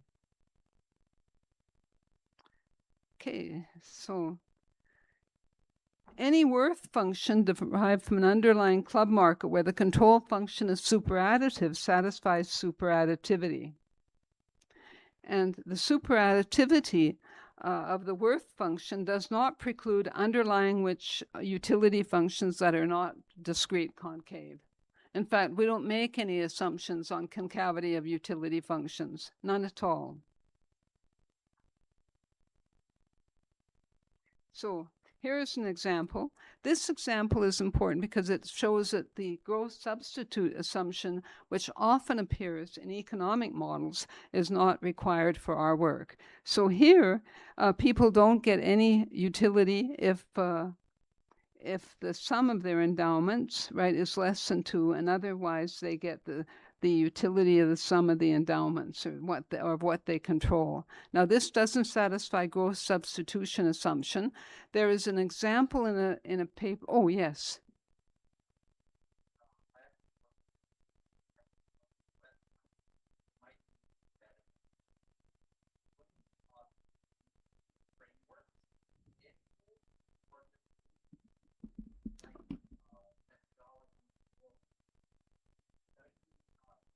Okay, so that sounds like what I can hear. That sounds like a really good assumption. You got to realize that many of the people at this conference are senior, including me. So can you tell me what he said, this young man in the front?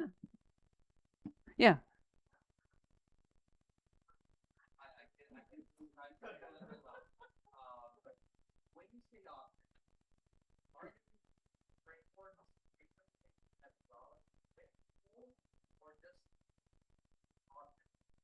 I mean just objects. Pardon?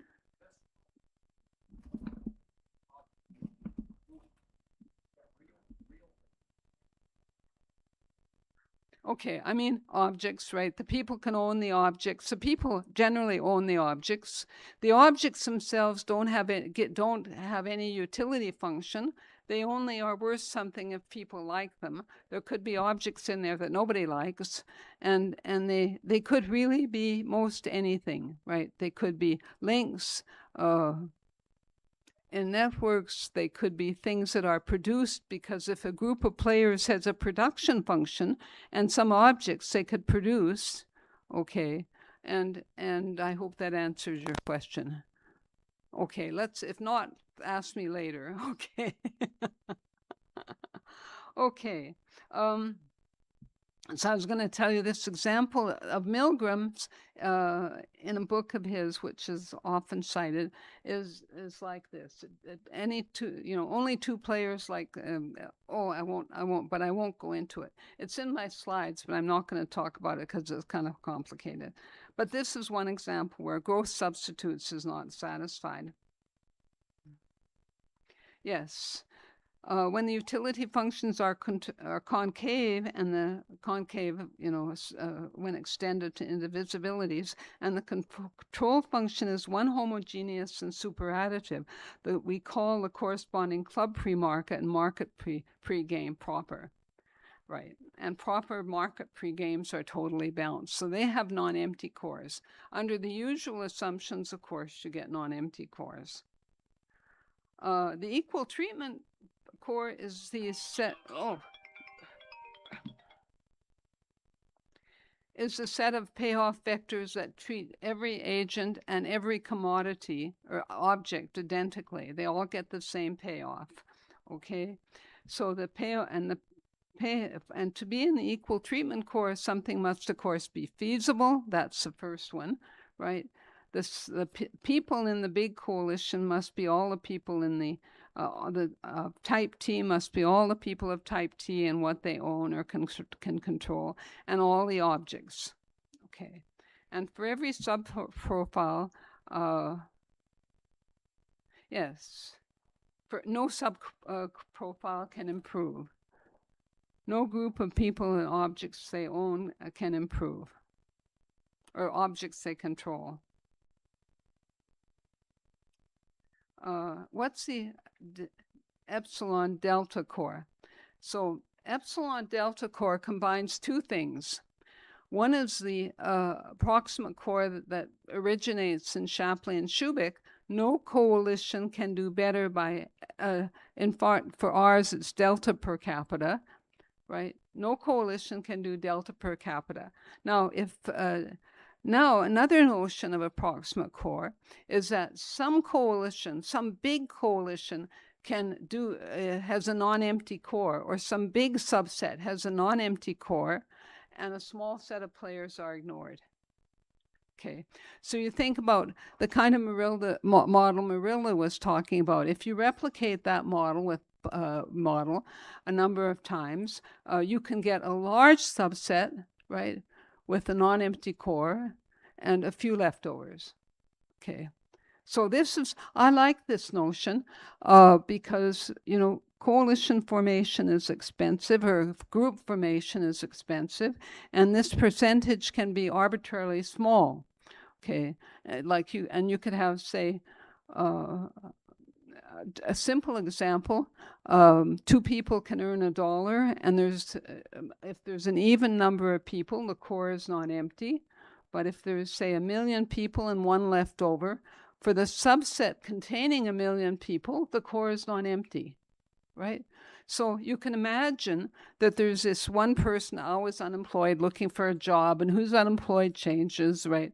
But then generally it doesn't change anything significantly. Okay. Yes. This large subset F prime G prime has a non-empty core, and no subgroup in that large subset can improve by more than epsilon for some epsilon greater than 0. When you have bounded coalition sizes, that epsilon, right, it's okay.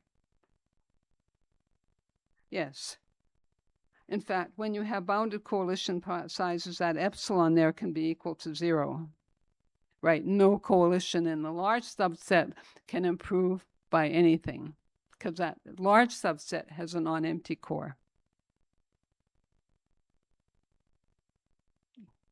Gabrielle, is it clear? No. Okay. Good for you. Good for you. Okay, so don't look at this for a minute. Two notions of approximate core. One is that no subset can improve by epsilon per capita. Oh, okay, thank you. One notion, no subset can improve by epsilon per capita. That's Shapley-Schuig, right? And another notion is that you have a large subset, right, that has a large subset of players and objects has a non-empty core, right? And you just ignore a few, right? And that's, and I have to change the slides. This is kind of difficult, but I mean, because of technical problems and problems typing.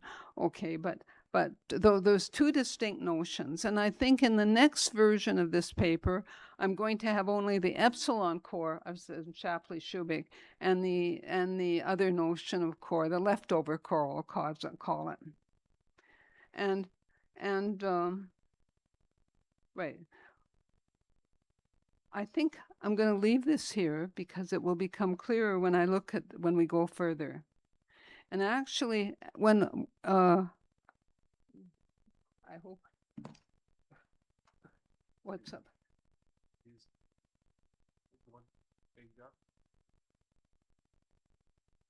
Pardon?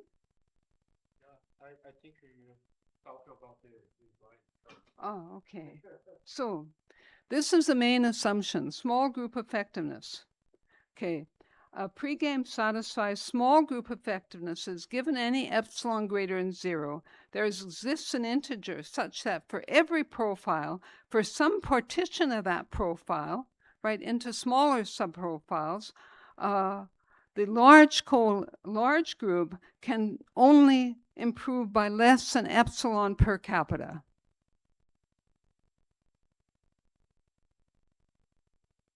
So partition of a profile, the players sum up to the total profile, and no group can improve upon by more than epsilon per capita. Right. So this is a very important assumption. This assumption is necessary and sufficient for convergence to an approximate equilibrium. This assumption is equal to small group negligibility. What's small group negligibility? Small group negligibility says that small groups can do nothing. This says small groups can do almost everything. But small group negligibility, if you think about a marriage model, for example. In a marriage model, two-player coalitions can do everything. But if you look at the aggregate, players can do next to nothing, right? And after that, it's just epsilon and deltas, and approximations, right, to get this. This result is the one I'm talking about. Small group effectiveness is equal to small group negligibility for games is in a paper of mine in 2010 in Review of Economic Design, right? Okay. If you have thickness, if you have many players of each type, then per capita boundedness, just bounding average payoffs, is equivalent to implies small group effectiveness, right? So if you don't have small group effectiveness, then small groups of players can change the aggregate outcome, and you can't. A continuum model is inappropriate. Okay.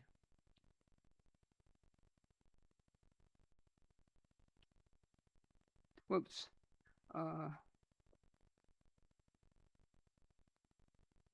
So we consider growing sequences of games where many players, right?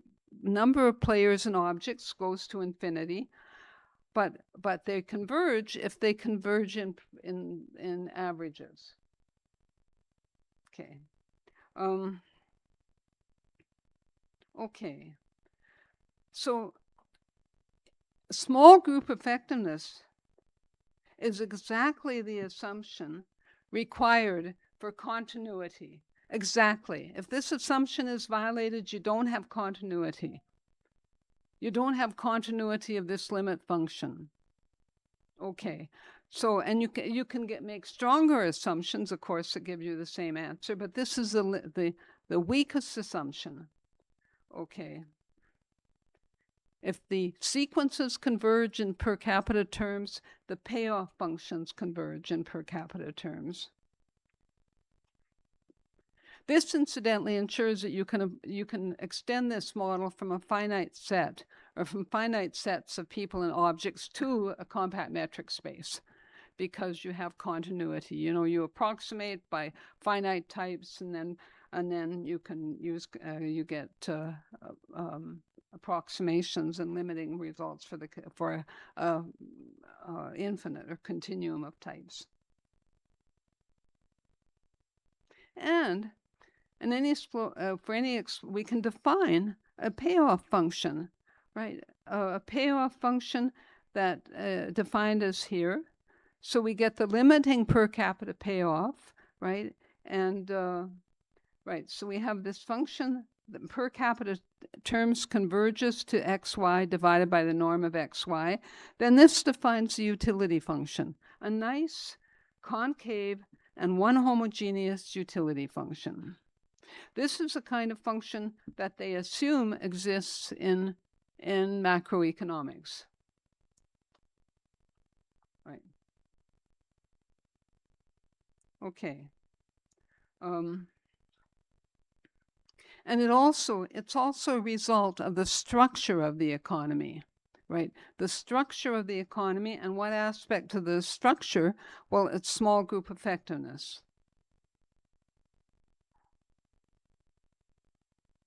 And we can compute the subgradient of this u function, and if the function u function, the evaluation function, is strictly concave at a point, then the subgradient is unique, and any continuous market game satisfies small group effectiveness. This result is shown for economies, is shown in my paper with Yusuke Kamishiro and Roberto Serrano.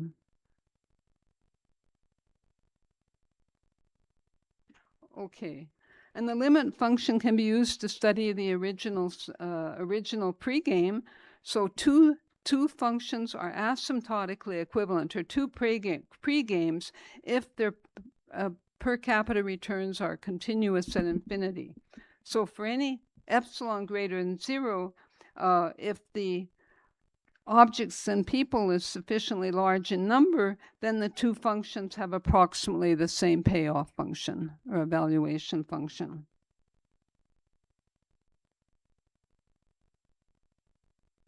Yes, so we get existence of approximate equilibrium, right? Now I want to get down. Don't want to miss any of this. So we have strict small group effectiveness. Is there an integer? Oops. Oops.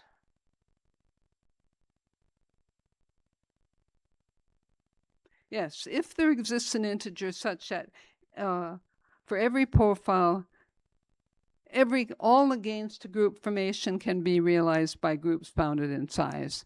Okay, this is like a marriage model, the kind of model Professor Marilda Sotomayor was talking about, and so on. And then we get this result. I mean, we get this condition. All gains can be realized by groups bounded in size. Okay. And then we get stronger results. Okay. Now here you see if a pregame satisfies strict small group effectiveness, then for every delta greater than 0, there exists an integer such that for all sufficiently large profile, every sufficiently large profile has a subprofile F prime, G prime that is nearly all the players, right? And that large subprofile has a non-empty core. You think about teams that can, teams have to be less than 20 people in total, okay, and there may be several types of people, but if you have more than 20, for sure if you have more than 20 people of each type, you can ignore a small subset, okay. Right. So, the other thing about this is, right, you think about this large subset and a vanishingly small proportion of players of each type, right? Then you have an exact equilibrium, right, with prices for players and objects, right, for that large subset. So this is where this is a different notion of core than Shapley-Shubik. I call this the leftover core because there's just a few players left over. You know, I think that 52% of the people in the world are women, and 48% are men. So there's a few women left over if you think about a marriage model.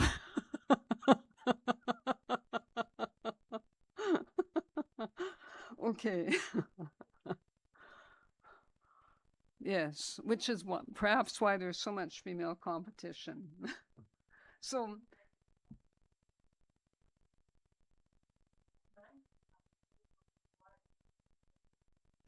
yes, that's true. The man has several wives in some countries. In fact, I believe in the Muslim religion, and I think also in the Judaic religion. Muslim religion, the limit is 4. So, and the Judaic religion, the limit, I think, is unlimited. I think, according to the Torah and so on, man can have many wives. So maybe we're in scarce supply anyway. So this is good. Good reason for polygamy. Okay, so when you have a game like this and you're actually replicating, so you take the player set and you multiply it and you multiply it and you multiply it, you multiply it, okay, then for the right multiplication number, you get a non-empty core, so M, and then you got a non-empty core for LM for any integer M. And there were things about Marilla's presentation that I didn't realize or didn't understand, because for those places where you have leftovers, right, the competitive equilibrium, the core is empty, right? Typically, the competitive equilibrium doesn't apply to that core, but that's my problem. Okay. So here's what I've been saying. If the pregame satisfies small group effectiveness, and for any delta greater than 0, epsilon equals 0, there exists an integer sufficiently large so that every profile has a non-empty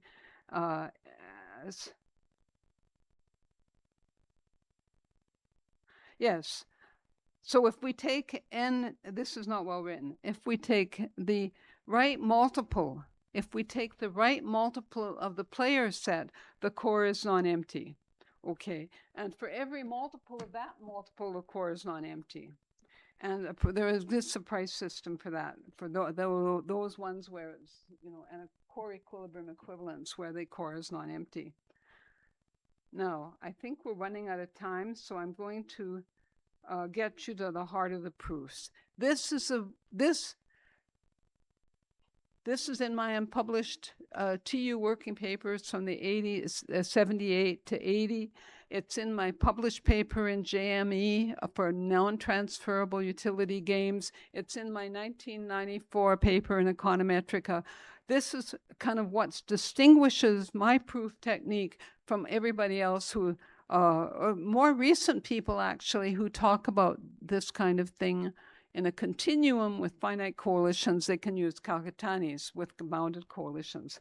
So suppose that we have a bound B, and we have a profile of player types. Now, N here is just other notation. It could be players and objects, people and objects.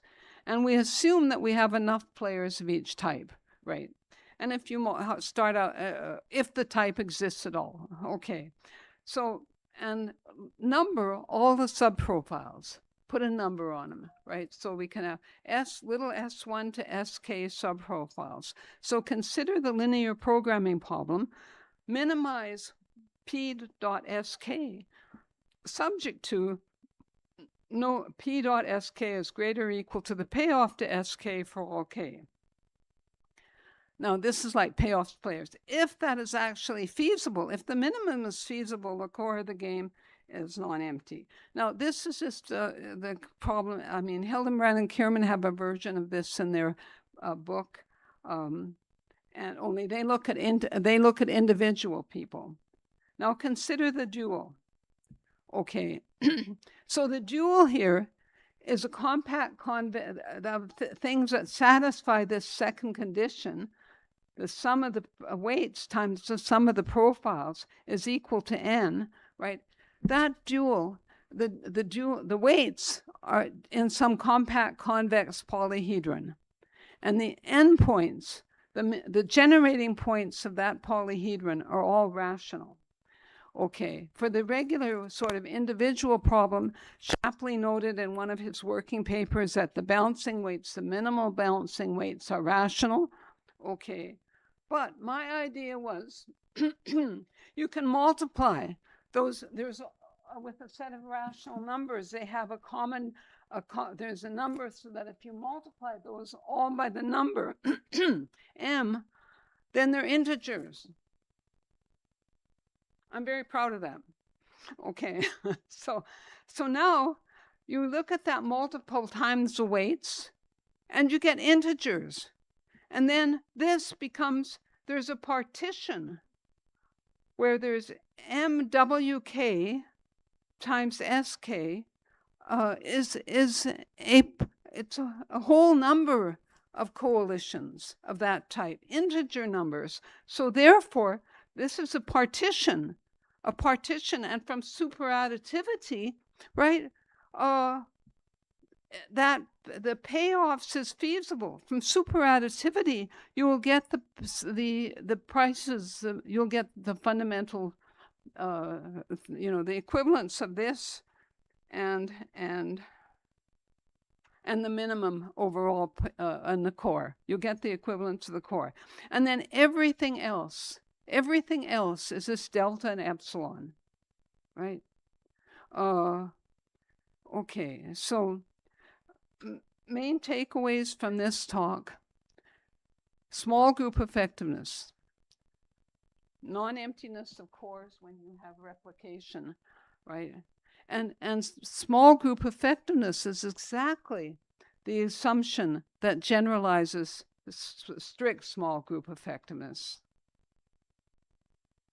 Okay. Oh, there is some player existence, right? There's a paper with Yusuke and Roberto that I mentioned. And here's a paper where we have the example from Milgram, okay, which my co-author thinks is easy. I don't know why. And then there's a famous paper of Shapley-Shubik and the paper of mine in Econometrica. And I forgot, or I didn't put in the 2010 paper, which shows the equivalence for games of small group negligibility and small group effectiveness. So this is the limit of core equilibrium equivalence. The next on the program, and in fact, I think we'll have it, I think I'll present it in Porto next year. I think it'll be written next year, is we do this with NTU games. Okay. And basically, it's largely based on my 1983 paper, actually. So one of the, sometimes people, get tired of doing their research, right? As we get senior, we're wondering why we're doing all this, okay. And being a woman when I was a young woman in this profession was not easy. And someday or other, people are going to even people who attribute my results to Almond and Shapley are going to realize that I did this. Thank you so much.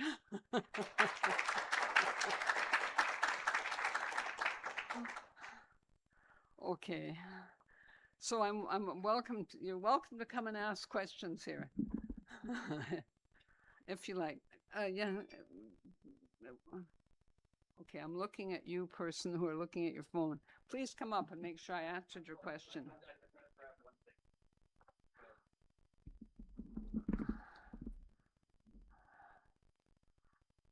So, yeah, let's let everybody. It's always good. It's awful when you just give the answer but don't know the question. So my question earlier was about, strictly speaking, humans have two sets of objects. We have abstract objects and real objects.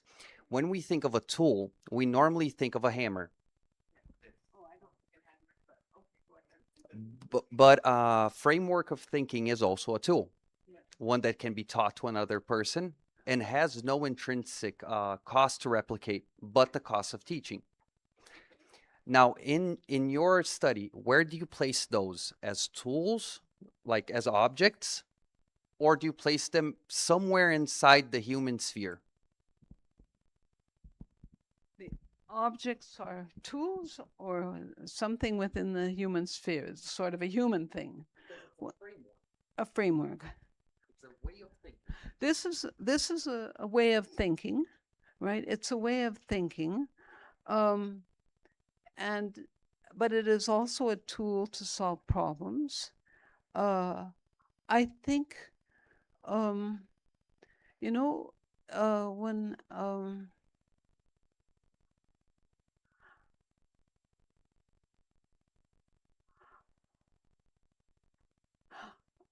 I think people think about things differently, right? I think Professor Sotomayor thinks about things differently than I do, right? And so partly it's a way of thinking. Okay. So it's inside the human sphere because it's a human native portion of the two sides there. Yeah. Right. And it's also a tool. Okay. Very well. Okay. Any other questions? Come on up. Hey, I'm happy. I'll be one of the first people who's answered questions in their presentation. I don't know if we have time, but I was thinking about the time in the model, how the time is treated, because you mentioned SSGA, and is the same way of treat the time. You do the maximization, the linear program for all the time, all the perspectives, all the population. And also, is there a cost for adding more people? Is there a cost for adding more people? Is different way of treat them. Okay. So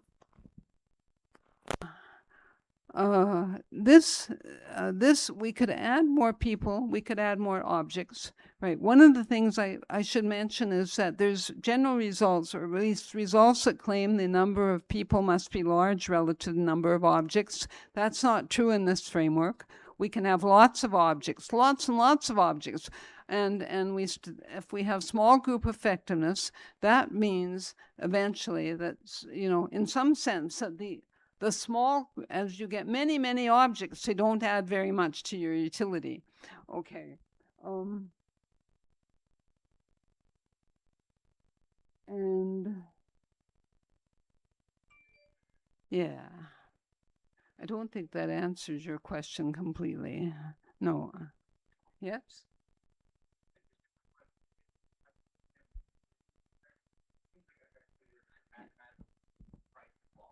I just heard just a quick question.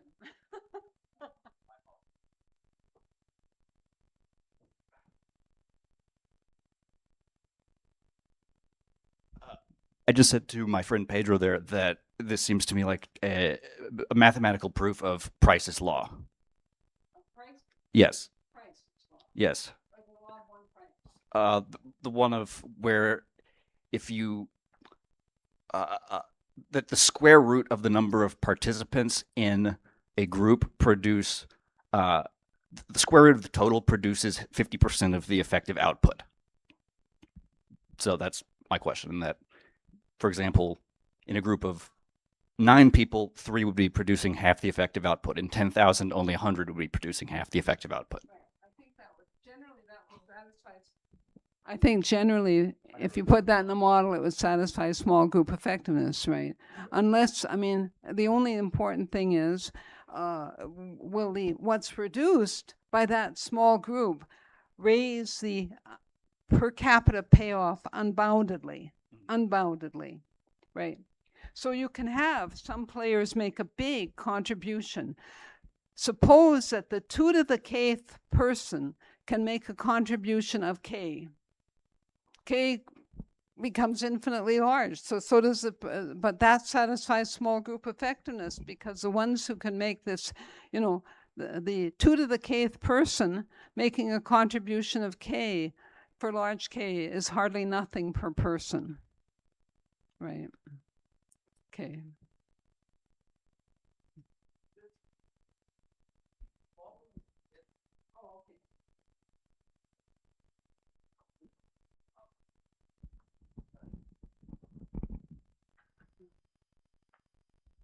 Following your answer right now, so the 2 to the kth person makes a k contribution. I would think that the 2 to the kth minus 1 people were all necessary for that person to contribute. Yeah. Okay. That. Right. Yeah, because there's got to be those other guys around. Okay. So I think we've gone over time a bit, and I want to thank you again. It's been a real pleasure. Okay. Thank you.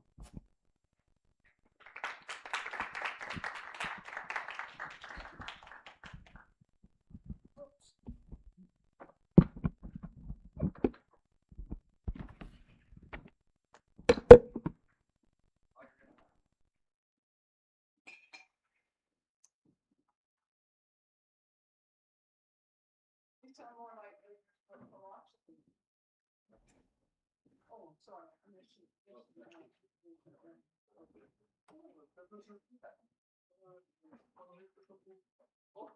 Excelente. Sorry for interview. Oh, no. Tell me your question again. The question? It's about how the time is treated in the maximization problem. Because we have the intertemporal treatment or one time by another, one time per time. It needs to be cyclic by turn, right? It needs to be phase cyclic for yours. Because in macroeconomics we have intertemporal maximization. You know, there's a lot of work to be done. A lot of work. For example, I believe, and I have this very smart co-author, new co-author. Wow. Jen and Myrna. Okay. And we're working with doing, I kind of have a general overview, but for me it takes a long time, right? And he understands general overview quite well. So I think we can do this for MTU games. When we do this for MTU games, it will really justify what's called rank. One utility function, one representative agent. Or all the time. All the time. And then the dynamics also dynamics.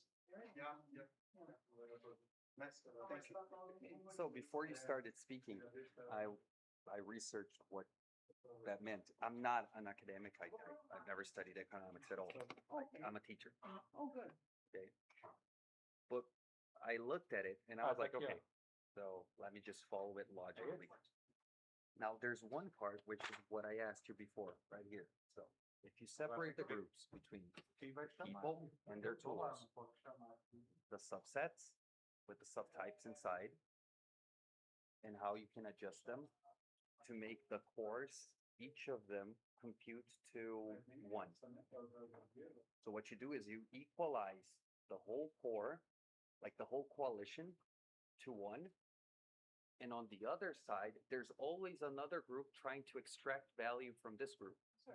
So 2 cores and it's balanced.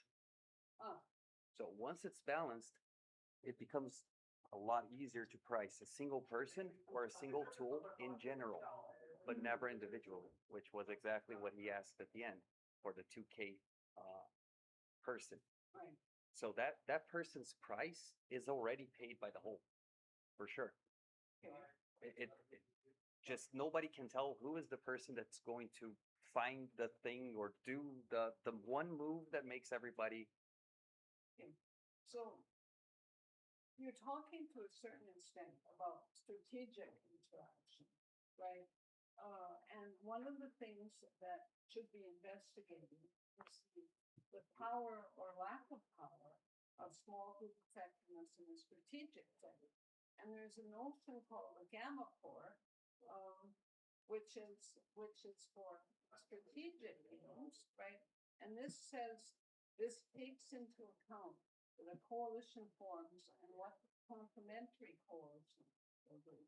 Now, I'm not an expert on that core, but the Prakash Chandra whiz, and I have a paper in Journal of Economic Theory that defines the subgame perfect core, right? And then you Yeah, because then you use the perfect one as the, that's what I would do. Yeah. Okay. Right, when you said use the perfect game, which doesn't exist, but we can abstract it, Yeah. then you normalize against that one and you can actually find the, yeah. So what do you teach? Me, I used to teach English. Oh, really?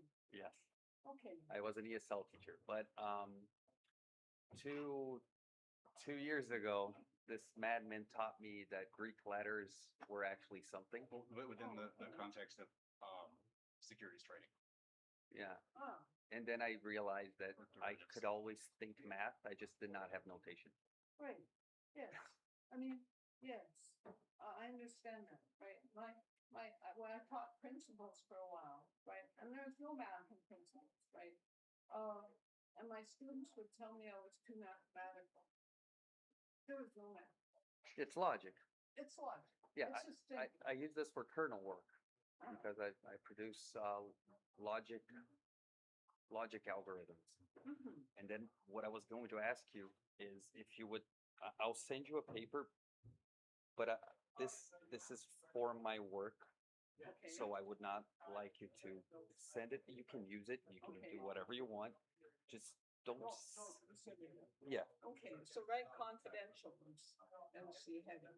Yeah. And do you have your email, please? Myrna.wooders@gmail.com. What's Myrna.wooders. Myrna.withers Wooders, right? At gmail.com. at gmail.com. Have I read that Because one? you have not yet. Because one of the problems that you have for computing these are big integers, right? Big ints. Yes. It keeps on overflowing 128. And there's a reference we have to a paper that uses, it doesn't realize the, that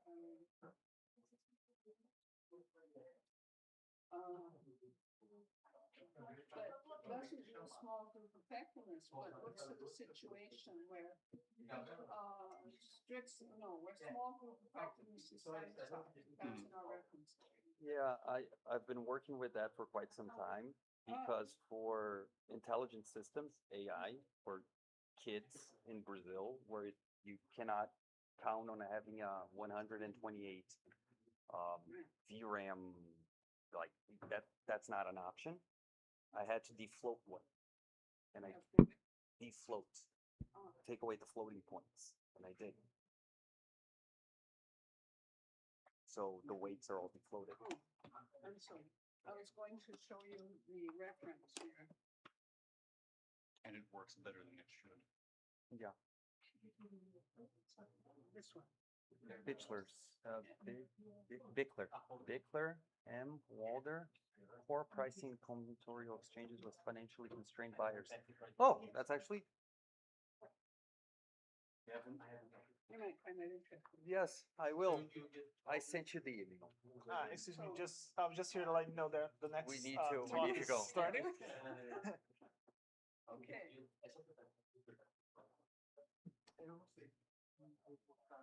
Oh, sorry.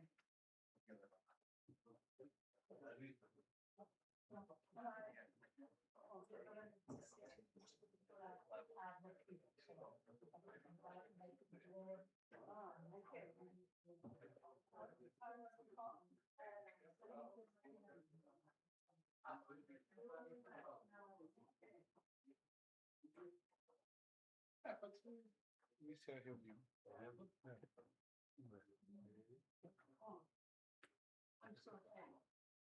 Ok, professor. Iniciar duas ou só? O outro teria que entrar nessa sala, certo?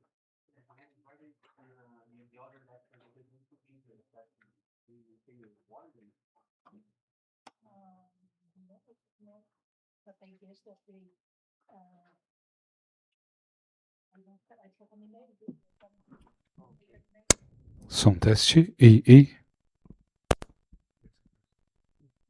Eles entraram ainda, but they know, I believe they have the link.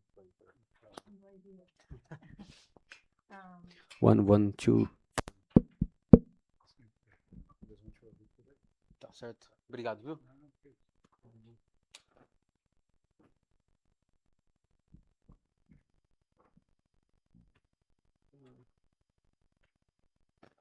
Do you want help?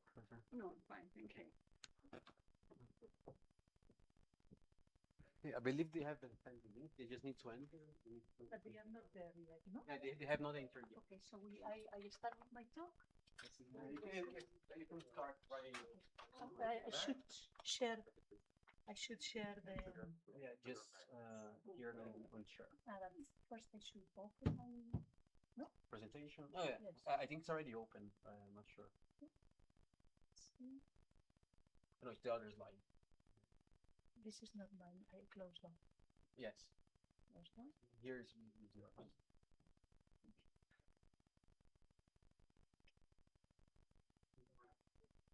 So what is now this? I think you can share directly right now.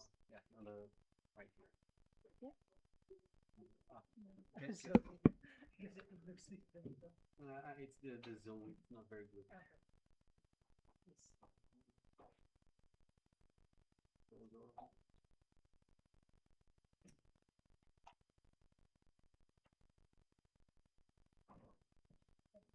go full screen.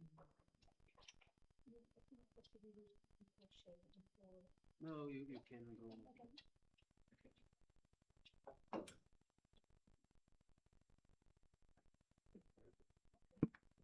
Okay, if I see they appearing, I accept them. Okay. Okay, I think they you don't need to accept it. I think, but Okay, they will enter. yeah, and here's the But microphone. are you? Thank you. You are supposed to. In the meantime, if you can check. I'm going to You check can it. check. Thank you. Thank you.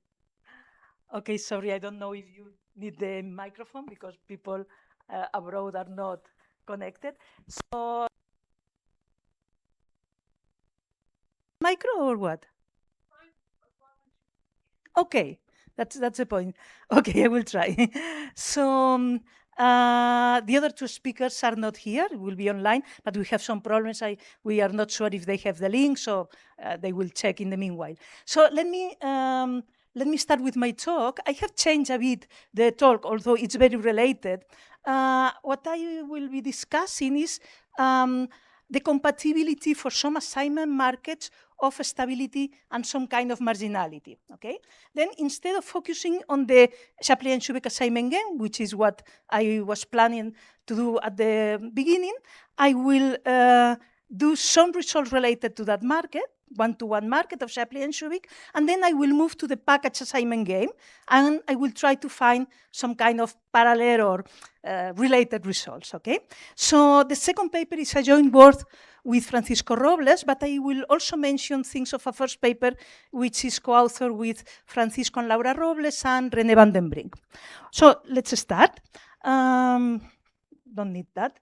The simplest two-sided market probably is the Shapley and Shubik assignment game, in which you have buyers on one side, sellers on the other side, and every agent wants to be matched with at most one agent on the opposite side. We are in the transferable utility case, so that means that every partnership generates a value, profit and income, Aij, which they have to split, okay? So in these problems, we look for two things. First, we look for finding a matching between buyers and sellers. And the second question is, once you have the matching, how to split the worth of this partnership, how every matched pair splits this entry Aij, okay? Sometimes I will call valuations, because sometimes I assume that sellers do not have reservation values, and then that all this gain is the value that the buyer puts on the object of the seller, okay? So when looking for how to split this profit, one of the main properties is stability. Stability means that I am proposing a payoff vector for every buyer and a payoff for every seller, such that no buyer-seller pair blocks. That means I cannot find a buyer and a seller that by being matched together, they could get a higher payoff than the one I am given to them, okay? When this is the case, they block the proposed allocation. Notice that from most of you that maybe come from the ordinal matching with non-transferable utility, here the objects are the matchings, but I would say more important, the distribution of payoffs, and are the payoffs the ones that block, okay? Well, Shapley and Shubik prove nice properties of the set of stable matching, not only existence, which were related to the previous talk, for instance, but also the lattice structure and some other properties. There is another principle which is many times considered when trying to allocate costs or allocate profits, which is marginality. That means that what an agent receives depends only on his or her marginal contribution. So how much it contributes to all possible coalitions. The more you contribute, the more you receive, okay? The typical solutions that are based on marginality are the Shapley value and the Van Zaff value. Let's do a reminder here. For arbitrary coalitional games, that means games which are defined by a set of agents and a characteristic function that determines a worth for every coalition, the Shapley value for every agent I, now not necessarily an assignment game, okay? Any coalitional game.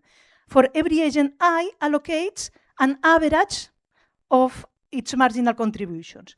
And which are the weights of the marginal contributions here? So for every coalition not containing the agent, I consider in how many orders the probability, let's say, that this coalition is formed, then player I arrives, and then the other players enter. In how many times this can be done, okay? And this is the weight that coalition T, whatever it is, would have. But there is another way of considering an allocation depending on the marginal contributions. There are many, but which is the Van Zaff value. In the Van Zaff value, the weight of the marginal contributions is equal for every coalition. So every marginal contribution is multiplied, or is divided, let's say, on how many coalitions player I can contribute. Orders are not important anymore.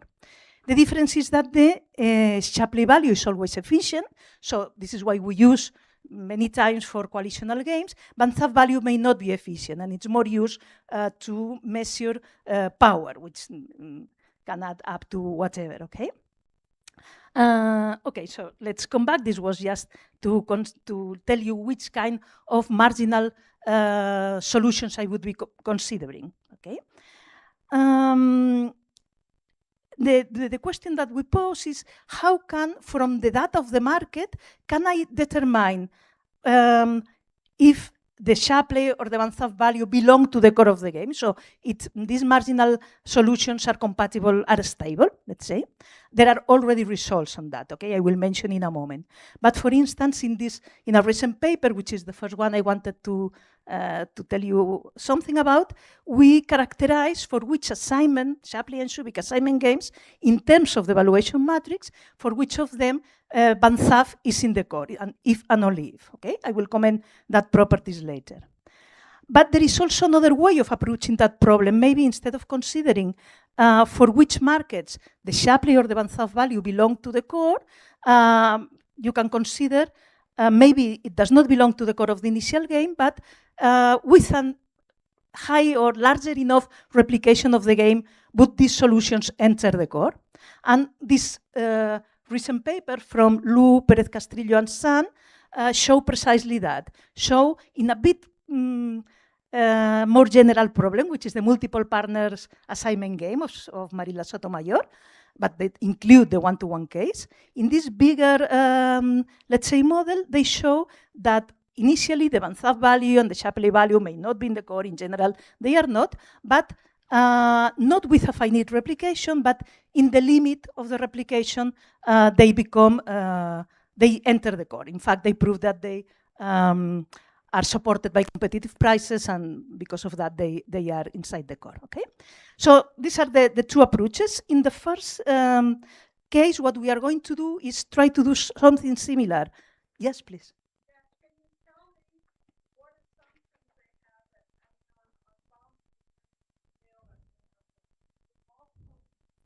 Multiple partners.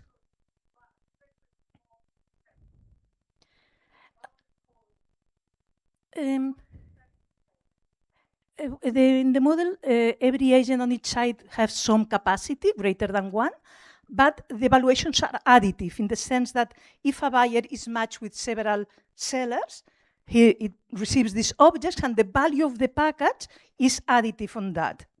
Later, I will be considering a different situation, but in this model, this is the usual multiple partners assignment game with this assumption. Okay, thank you. So what we are going to do is see what happens with Banzhaf value. So in this first part, I am in the Shapley and Shubik assignment game. Very quickly, we have buyer and sellers, evaluation for every buyer-seller pair. A matching will be a set of buyer-seller pairs that is feasible in the sense that an agent can only belong to one pair in that subset, in that matching. A matching is optimal if when you add up the values of all the pairs in that matching, this is greater or equal than the total value you would obtain with any other matching. And now the solutions. What we are looking for? We are looking for distribution of payoffs. First, I will require feasibility. A payoff vector is feasible if there exists some matching. This is the standard definition in the book of Rozos and Sotomayor, for instance, okay?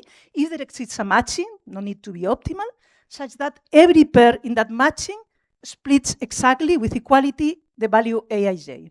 And unmatched agents receive 0, okay? And now, if on the top of that I ask for stability, what is a stable outcome? It's a feasible outcome that in addition to that, satisfies that every buyer-seller pair gets at least its worth. Otherwise, those of you that have been this morning in the course of David, he has mentioned this notion. Otherwise, if they were below Aij, they would be willing to block this distribution of payoffs and become matched together and receive a bit more, each of them, okay? So this is the notion of stability. It's well known that whenever you have a stable outcome, the matching is optimal. Not only that it can be, this payoff vector is stable with any other optimal matching. Okay, well, Shapley and Shubik prove more things on that model, non-emptiness of the core, lattice structure. We now will not follow this line.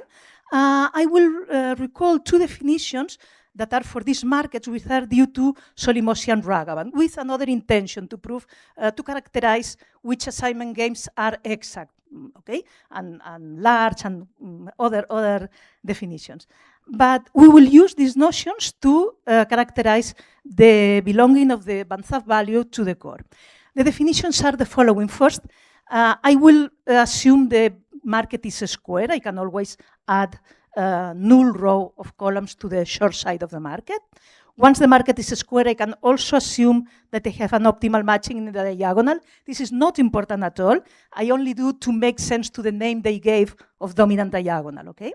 So in these conditions, they say that a matrix, a market is dominant diagonal if the value of all the optimal pairs is the maximum of its row and column. In other words, every agent is paired with one of the partners that maximize their job value, their profit, okay? This not always happens, okay? I'm only saying that if a market satisfies that, I will say it has a dominant diagonal. It's a sort of robustness or strongness property of the optimal matching. The second property, also due to the same authors, is when a market has a doubly dominant diagonal. A market has a doubly dominant diagonal, independent of that. You don't need to require the first one.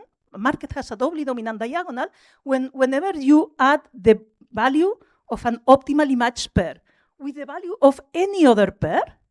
These four agents cannot do better but by swapping partners, okay? This is greater than changing I with K and J with the seller I, okay? Then the first thing we do is to realize that this doubly dominant diagonal property together with the dominant diagonal property imply another thing, which is another signal of the robustness of the optimal matching, which is the following. It's not well written because I added 2 days ago and I forgot something, okay? But now I will read properly.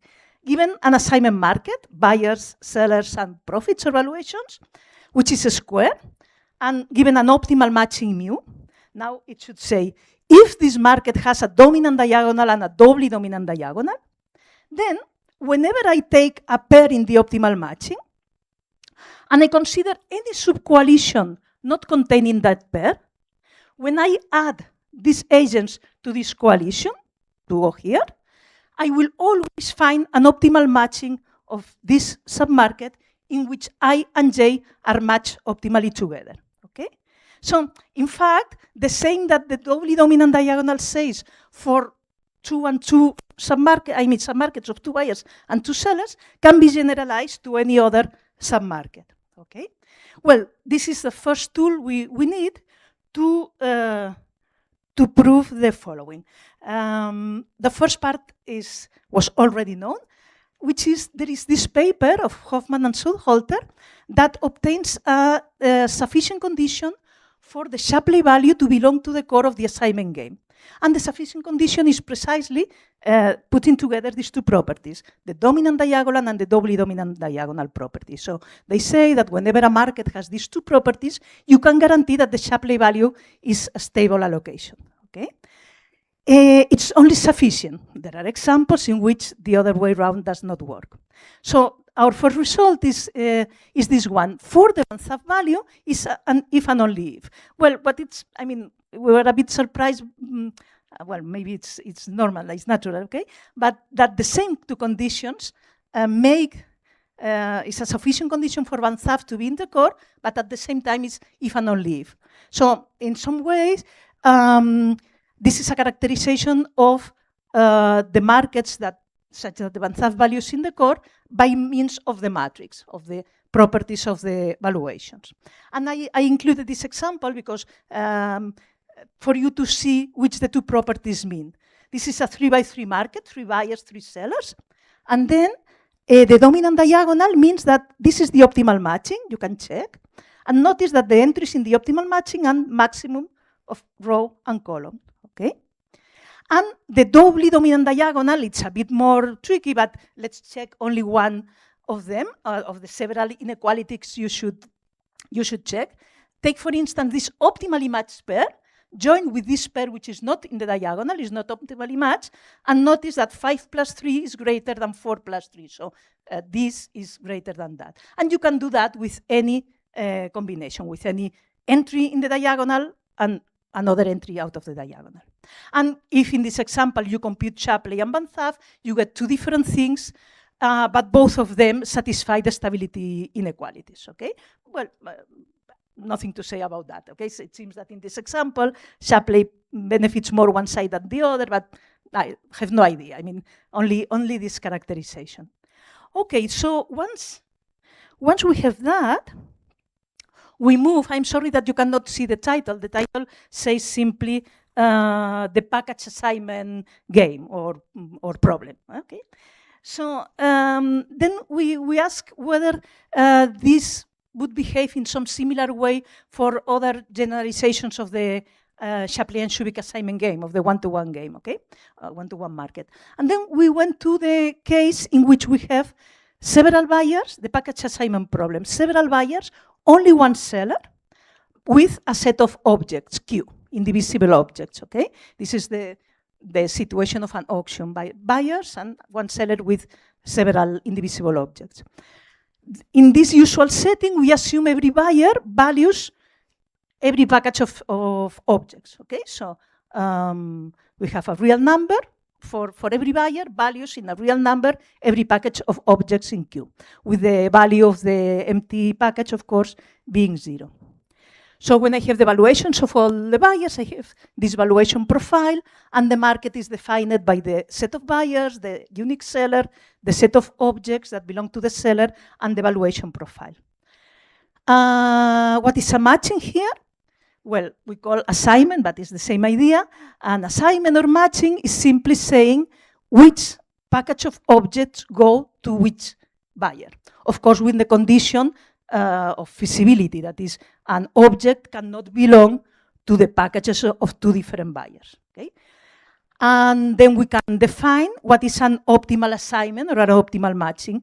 An assignment set is optimal if when you add up the values of all the packages from the point of view of all the buyers, of each buyer, then this is at least as much as if you did the same with another assignment Z prime. Okay? Usual definitions. From this situation, you can also introduce a coalitional game. This is, for instance, in Milgrom 2007, it's called the auction game. As assignment games are always defined. So the set of agents are the union of the buyers and the unique seller, and the characteristic function to any coalition of agents gives the maximum total value that can be obtained by considering all possible assignments of the objects to the buyers. Okay? Of course, if the coalition does not contain the seller, the objects are not available, so value 0. And also if the coalition does not contains no buyers, also the value will be 0. Okay? Which is the core of this coalitional game? Is very simple. Are those payoff vectors to each buyer and to the seller that are efficient and such that every coalition is allocated at least its worth. And in that case, this is a well-known game. I mean, it appears in Big Boss games and other models. It's very easy to see that the allocation that puts all the worth of the grand coalition for the seller is in the core. Okay, so there is no question about the non-emptiness of the core. It's clearly non-empty. It's not much known about the structure of this core. Of course, has no lattice structure and other good properties. And now we will assume that those valuations of the buyers that I introduced have the gross substitute property. Okay, I recall the definition. I say that objects or valuations are gross substitute if given two vectors of prices, a vector of price gives a price for every object in Q, if one vector is greater or equal than the other, and then I ask buyer I which is his demand given his values and for this fixed vector of prices P, and he demands a package S. S is maybe other packages in the demand, okay? But S is a package in the demand of I given prices P. Then if S contains an object J, which price has not been increased, when we ask to this same buyer, which is his demand under the prices P prime, there will be a package in his demand that will contain object J, okay? In other words, increasing the price of one object cannot decrease the demand of another object. It's well known that this gross substitutes implies that the characteristic function of the game has the buyer's submodo submodularity property, okay, which is that the marginal contributions of buyers increase as the coalition gets smaller. So if I have two coalitions of buyers not containing buyer I, and then I consider the contribution of I to coalition S union, of course, the seller, otherwise there is no contribution, and I consider the contribution of I to T union, the seller, then I will contribute more in S than in T, okay? Well, this is the property. So if in our model we require gross substitute valuations, then our characteristic function will be buyer submodular. Okay, so now we began to ask when the Banzhaf value is stable, is in the core. And the first we see is that imposing that the valuations are gross substitute does not guarantee for the moment efficiency, but guarantees that the Banzhaf value cannot be below efficiency. Okay, so that the addition of the Banzhaf value of the agents in this game, all the agents, the buyers and the seller, will be equal or maybe greater than the worth of the grand coalition. And it's necessary, this gross substitute property, because look at this example, 3 buyers, 2 objects, and 1 package. These are the valuations. I don't devote time, but you see that for buyer I, the objects are complements. Instead, for buyers 2 and 3, they are substitutes. And then if you compute in this game the characteristic function and the Banzhaf value, you obtain this payoff vector. 8 is the payoff to the seller, buyer 1, buyer 2, buyer 3. And then the Banzhaf value is below efficiency, which is 20. Okay? Notice that in this market, efficiency is given 1 object to buyer 2 and another to buyer 3. Okay, so, well, we have this inequality, but let me, okay, Jorge, I have admitted. Okay.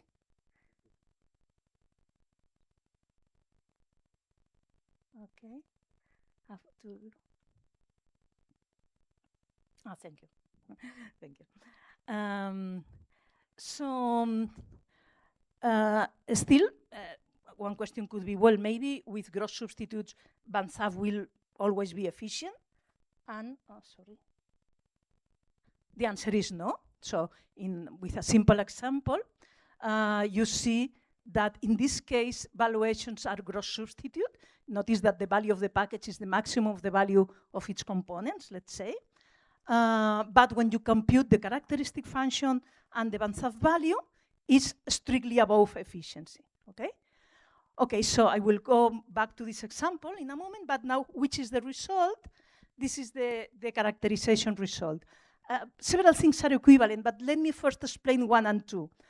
Under the gross substitute conditions, the Banzhaf value is in the core if and only if you can make an assignment of the objects to the buyers in such a way that every buyer receives one of his packages that provide more value to him, okay?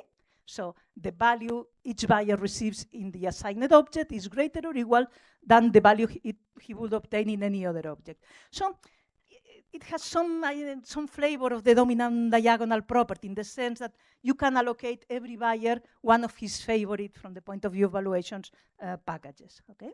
These two things are equivalent, but moreover, being to the core is equivalent to the efficiency of the Banzhaf value. So if under these conditions, if the Banzhaf value is efficient, you don't need to check the stability constraints because it will be stable.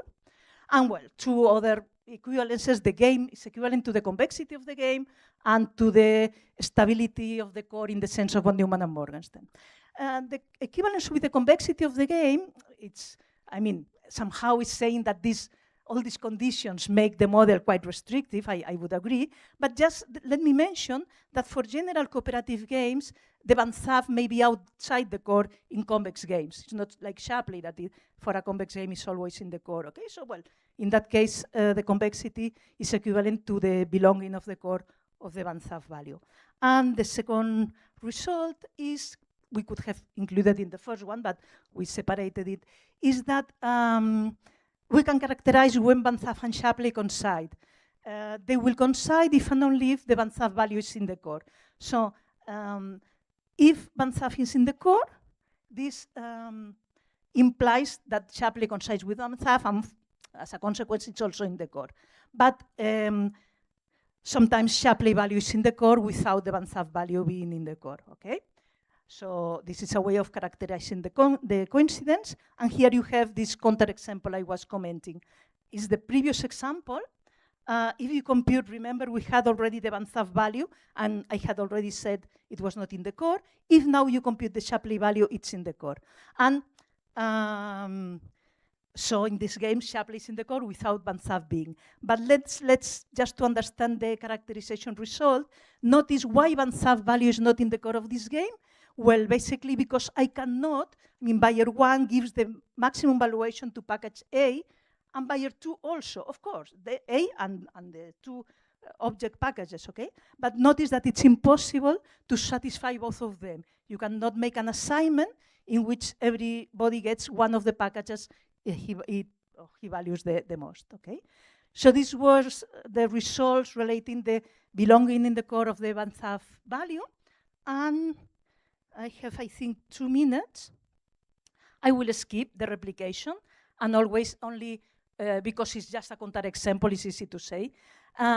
We knew this paper of David and co-authors, in which, for the multiple partners game, and in particular for the one-to-one assignment game, in an infinite replica in the limit, the Banzhaf value, the Shapley value, and in fact, many other semi-values, except some very particular ones, in the limit enter the core, okay? So the question is, maybe will happen the same here? So we replicate this one seller market in the same way that Gould and Stacchetti do the replica in their paper. That means that for every buyer I will have K plus 1 copies. Well, K plus 1 because the one is the original and the other key copies, but this is not important if it's K or K plus 1. Only one seller, and here is the trick, compared with the multiple partner situation, and K plus 1 copies of the objects, of every object of this seller, okay? And the second thing I need to define the replication is how these copies of the buyers will value a package, okay? And I have to do so in using the original data of the market without inventing things, let's say. And because we are not in the additive case, then what they say is what it's the only thing it seems possible, which is that every buyer, a real one or a copy, will value a package of objects in the same value, in the same way he will value the originals of that package. So for every package, you take count of which is the original of every object, and then consider the package of originals, let's say, and assign to the initial package the value of this package of originals. Quite restrictive way, but it's what you can do with the data you have. And what they show is that the Big prices, for instance, with a finite replication, enter the core, okay? Enter the competitive prices, but in another way, the vector of marginal contributions for the buyers, which are the payoffs of the Big prices, after a finite replication, enter the core. And now what we have, and simply an example to show that this is not the case for the Shapley and Banzhaf value. As an example, 2 buyers, 1 seller with only 1 object, buyers value in that way, and then you have K plus 1 copies of buyer 1, K plus 1 copies of buyer 2, K plus 1 copies of the object, and only 1 seller. And then in any replication, all the K plus 1 objects go in an optimal way to the copies of buyer 1. So the copies of buyer 2 are always unmatched. So in any core allocation, the copies of buyer 2 should receive 0. And it's easy to compute, not difficult to compute, the Shapley value and the Banzhaf value of B2, the second buyer, or any of its copies, and see that they are non-zero. In one case, for Banzhaf, it's constant, but different from 0. For Shapley, it's not constant, but in the limit does not go to 0, okay? So different to the paper of David Pérez-Castrillo and co-authors, we cannot say here that these values, marginalistic value, enter the core after a large enough replication. And this is what I wanted to tell. I have been a bit quick because we had these initial problems. I don't know if you have any question. Well, if not, we can talk at any moment. Okay, so let me see if I do that Thank you.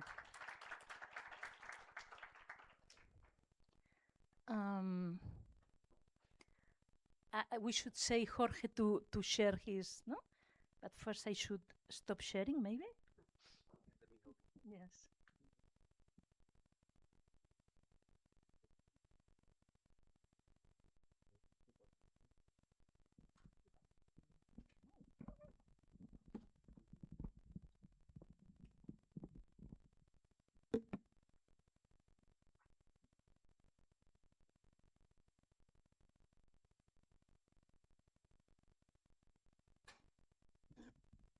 George, can you hear us?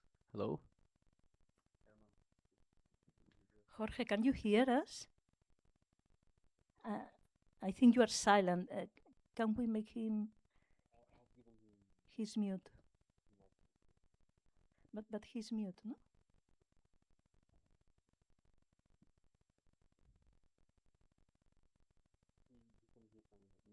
Okay. Perfect. You are sharing. Okay. Hello, Jorge. You can share your presentation if you want, okay? We have 30 minutes each and 5 more minutes for questions. You can hear us? Okay. Yes? Okay. You can share. I have given you your access to share your screen of the presentation.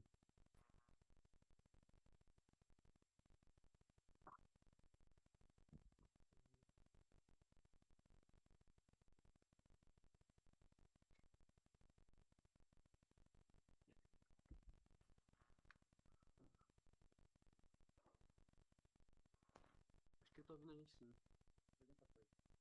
Ele respondeu ali, acho que ele tá ouvindo. Hi, Como é que eu... do you have? Deixa eu colocar a tela cheia Hi, aqui. good afternoon. That's okay? The sound? Your sound is a bit bad. Can you improve it a bit? Hi.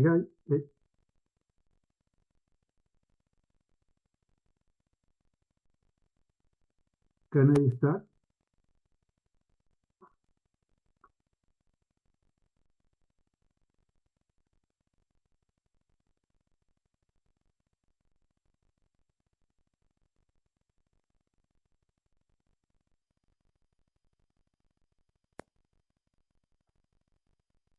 Okay, can you hear us, Professor?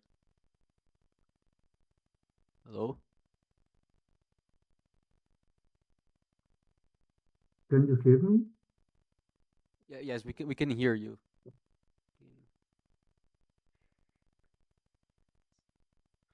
good idea.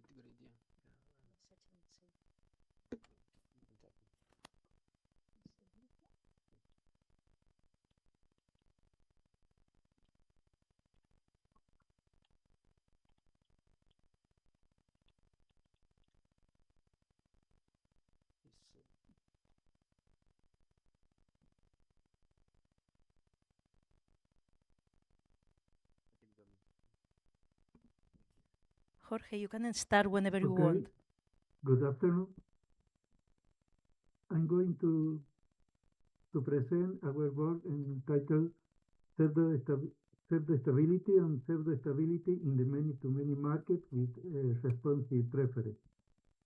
This paper is together Noelia Juárez, Paola Malacero, from the Instituto de Matemática Aplicada San Luis, Argentina. The main idea of this work is to associate a one-to-one market with many-to-many market with responsive preference, and to use this auxiliary market to study and compute the stable matching in the original market.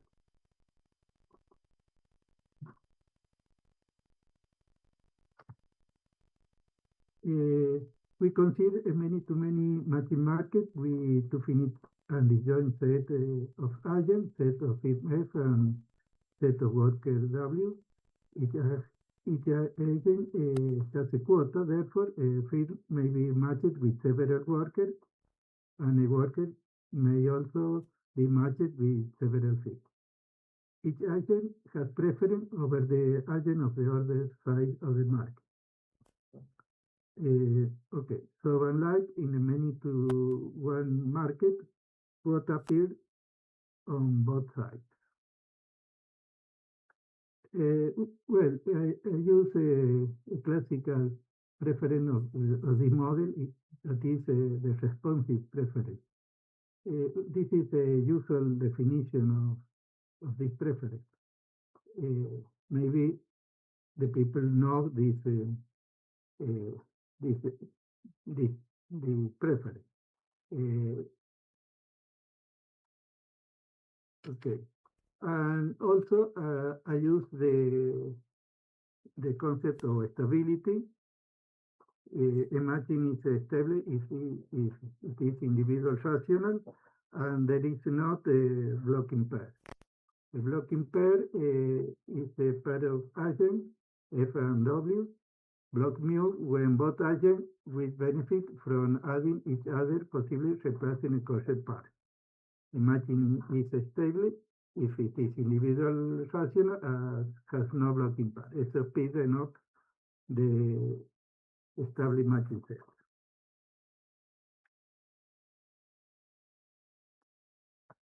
Okay. Motivation.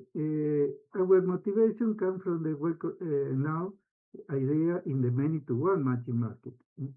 Also, but we in this paper we generalize this construction to study the many-to-one from the one-to-one matching model. In that setting, a market with responsive preference can be associated with one-to-one market by introducing copy of the agent with quota. This naturalizes the question of whether a similar construction can be used when the agents on both sides of the market have quota. This is the starting point of this approach.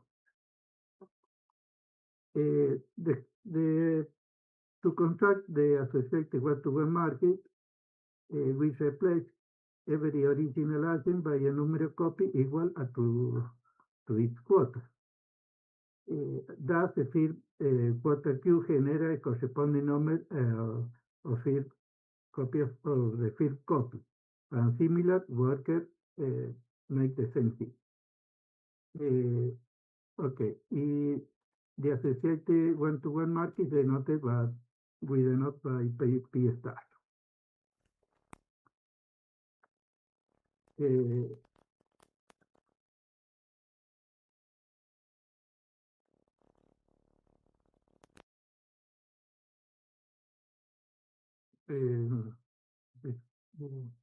Well, but the preference we do not have to define the preference of the copy. This preference is introduced by the preference of the original market. By the copy must also be ordered by a consistent one. The construction preserves the ranking of the original agent while introducing and ordering among their copies. We denote the resulting preference copy in the associated market by P star. Okay. Now every matching is associated in the associated one-to-one market provides an appropriate representation of the matching in the original market. In particular, we have to avoid matching to different copies in the same field with two different copies of the same work. This motivates the notion of copy independence.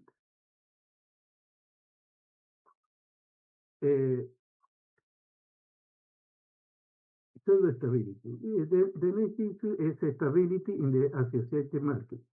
If we simply require classical stability among all the copies, the condition may be too strong for the purpose of representing stable matching in the original many-to-many market.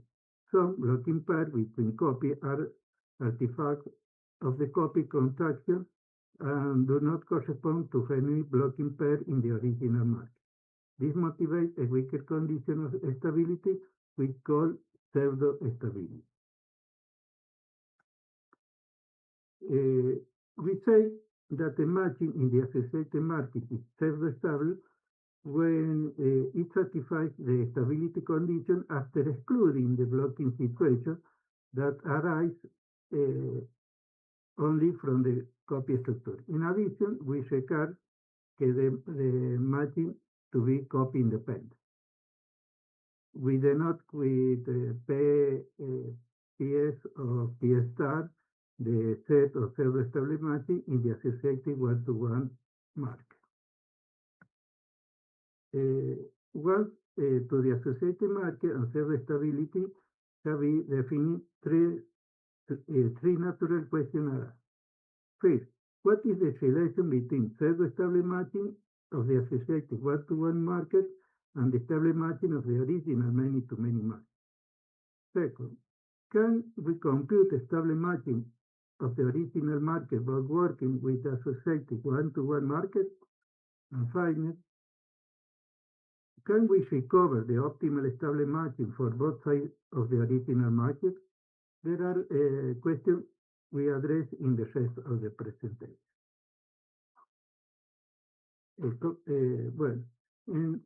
We first define a canonical way to represent the matching of the original market to the associated one-to-one market.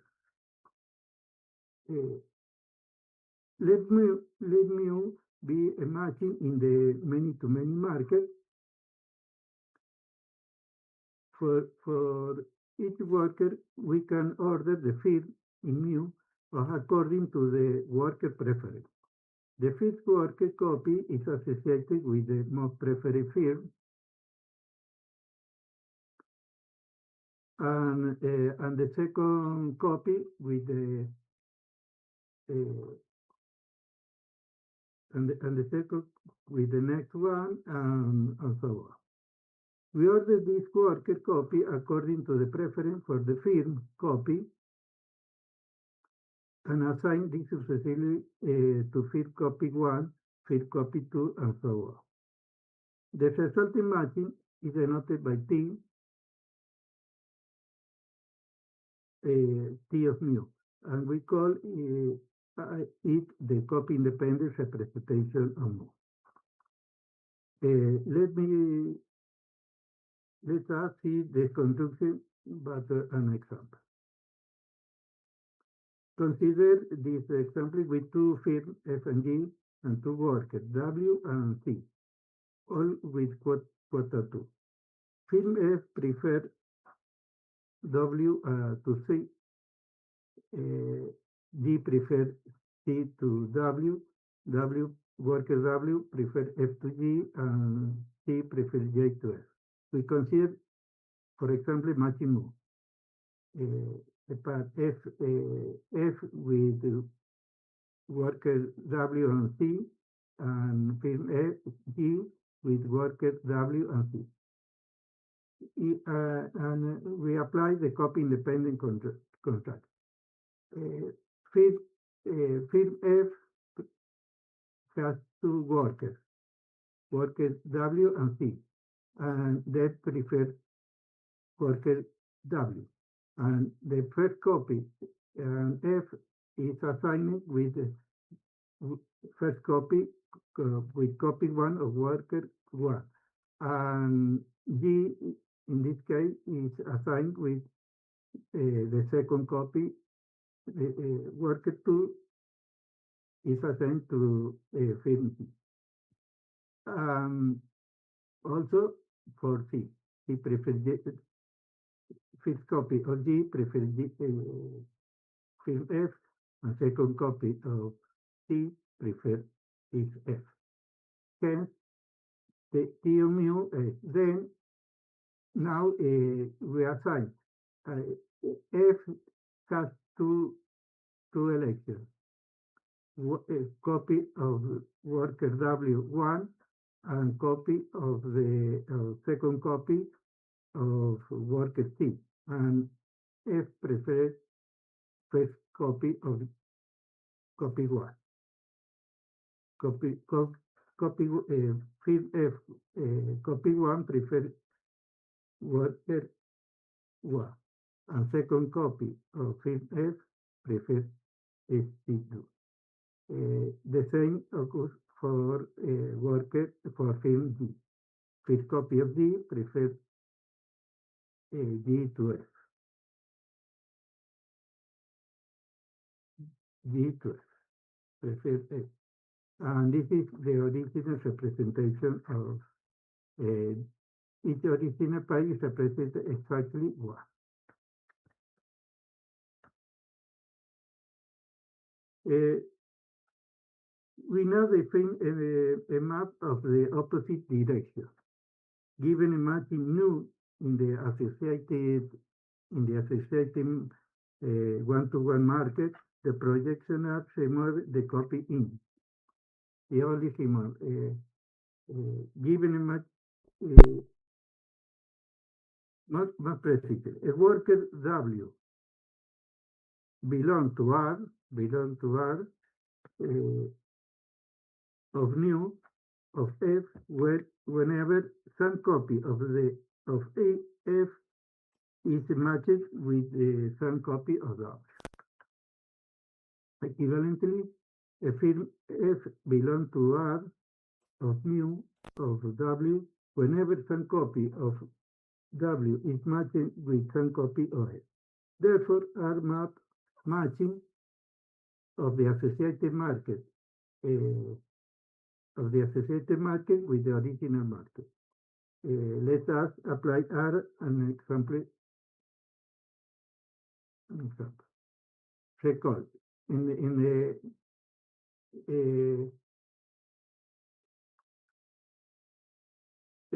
recall the copy independent representation T of mu from the previous example.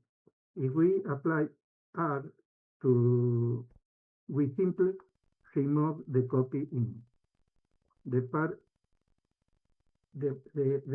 F copy 1,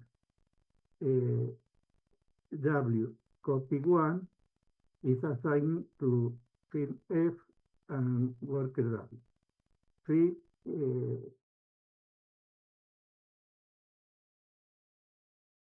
And copy 2 of field F with worker C, copy 2 is assigned again to field F C. Then field F obtain the pair W C. Similar occurs with G. Okay. Therefore, R of T of mu is equal to mu. We can now establish the first connection between stability in the original market and the self-stability to the associated market. Let mu establish matching of the original many-to-many market. Then its copy independent representation T of mu is self-established in the associated one-to-one market. In other words, stability in the original market implies self-stability of this copy-independent representation. We also have the result in opposite direction. Let mu be a self-established matching of the associated one-to-one market. Then, if projection R of mu is an established matching of the original market. Thus, self-stability in the associated market implies stability after projection of the original market. Combining these results, we obtain one of the main results of the paper. The projection map R restricted to the set of self-established matching is subjective onto the set of established matching of the original market. This application is subjective, it's not one-to-one. Equivalently, However, the corresponding need to be different self-stable machine maybe have the same project. So far, we have established the relation between the two models. The next question is computational. We actually obtain this pseudo-stable matching. We turn to the computational part of the paper. A natural idea will be to apply a classic deficit acceptance algorithm directly to the associated one-to-one market. However, the classical algorithm does not explicitly enforce a copy independence. In particular, a worker and a field should not be matched through more than one pair of the copy. Therefore, we modify the proposal rule in order to preserve copy independence. We describe this.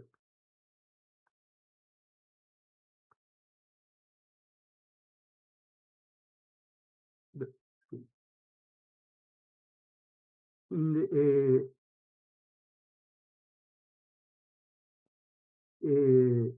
the version I present here, a worker copy makes proposals. Initially, to each worker copy, we consider the set of acceptable fields. In the first round, every active worker copy proposes the most preferred acceptable field copy. As in the classical deficit acceptance algorithm, each field copy keeps the most preferred proposal and rejects all the others. The main difference appears in the rejection. Suppose that the worker copy is rejected by a field copy. We distinguish two cases. Case one is similar to the classical algorithm. In the case one, all the previous copy of the same worker that proposal in this term copies have also been rejected. In this case, we delete this field copy and continue with the best remaining alternative. Case two is the essential modification. In the previous copy of the same work has already been accepted for a copy of the original field. We remove the remaining relevant copy of that field and continue with the best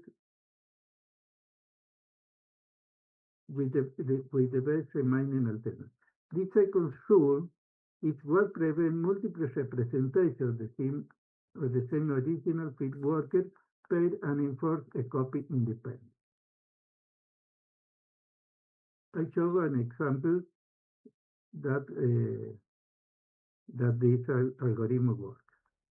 We have the preference of the worker copy and the worker the field copy. In the first round, all four workers copy proposed to the field one because since it is the first election. All the copy. Now, field F, field one, copy one, keep worker two, copy one, worker two, copy one, and reject the others.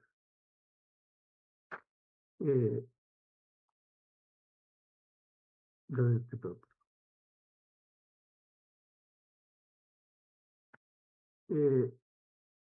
Worker one, copy one, worker one, copy one, and worker one, copy two, continue with the field one. Make the next proposal is to fill a copy of field one, copy two. But for worker two, copy two, however, case A2 applies. And previous copy, a copy two, namely copy one, has already been accepted by a copy of the original field. Then the delete worker two cannot make a proposal to field one, copy two. and the next proposal is field 2, copy 1. Okay. Now the field accept choose the best the best field 1, copy 2. Compare each proposal, keep copy 1, worker 1, copy 1, and reject worker 1, copy 2. Okay, because field 1, copy 2 has those first. Choose this one and delete this one. Okay. Okay. Now in case A2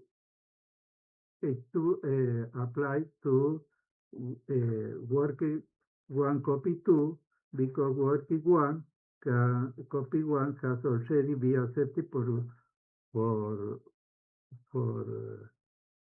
for original field 1. Okay. Hence, worker 1, copy 2, move to the field 2, copy 1, wherever worker 2, copy 2 has also proposed. Then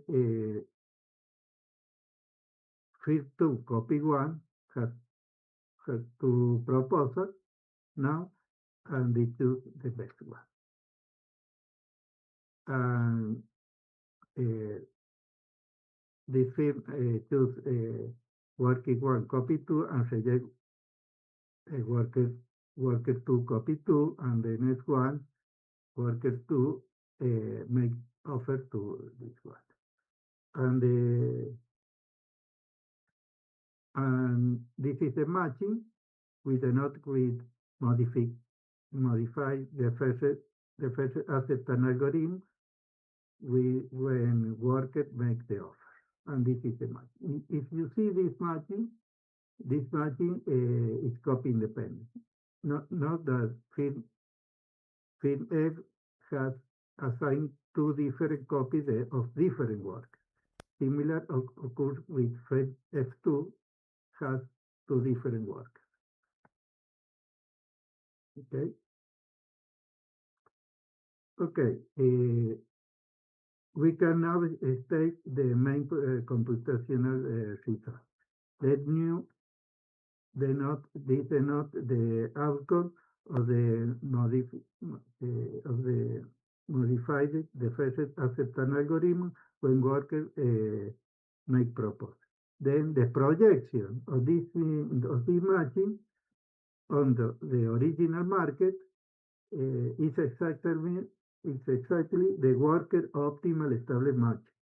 Therefore, by finding the MDA in the associated one-to-one market and apply the projection R, we recover the worker optimal established matching of the original many-to-many market. Well, let me conclude by summarizing the main contribution of the paper. We associate a one-to-one market with many-to-many market with responsive preference. The notion of copy independence and self-stability provide the connection with the two markets. We show that projection map R is subjective from the set of self-established matching onto the set of the established matching of the original market. We also introduce the modified defect acceptance algorithm, which constructs a copy independent and self-established match. When worker copy make proposal, the projection of the modified the first acceptance algorithm outcome is the worker optimal established matching. By symmetry, we have when field copy make proposal, the projection of the outcome of the outcome we obtain the original optimal established matching for the field. This is all. Okay. Thank you for your attention, and I'm sorry, but my English is not too good.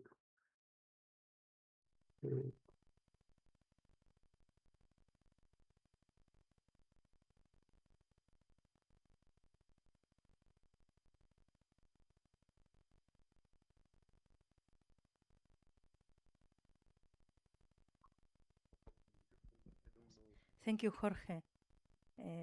I don't know if there is some question, but maybe it's a bit difficult to pass. Okay, thank you.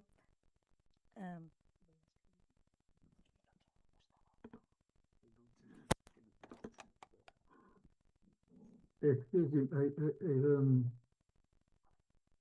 understand.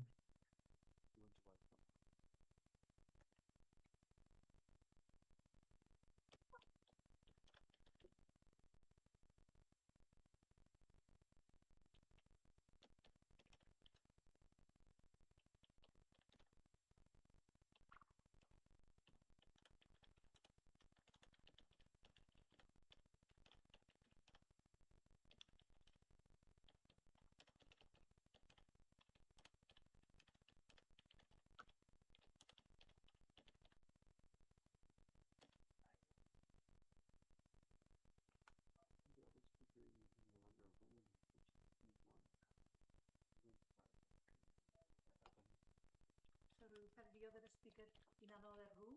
Now we will connect them.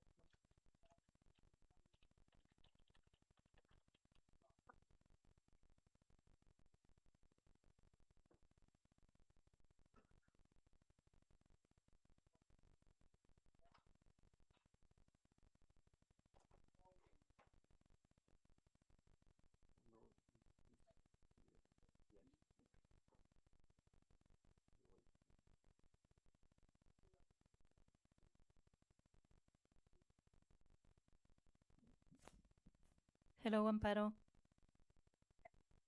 Can you hear us? Hello. Hello. Yes. You can share your slides. I can hear you. Perfect. You can share your slides whenever you want.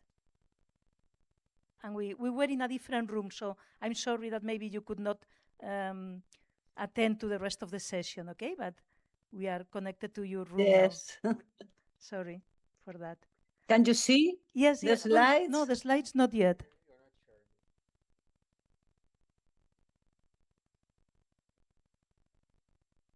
We cannot see the slides. No. I need. You need to share the slides through the Zoom app. I know. Okay.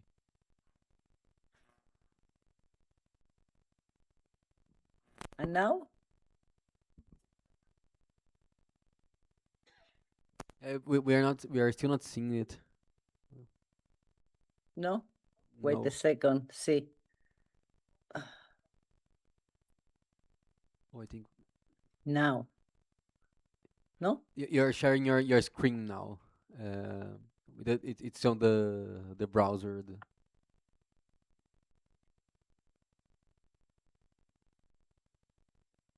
But no. Wait. Just a second.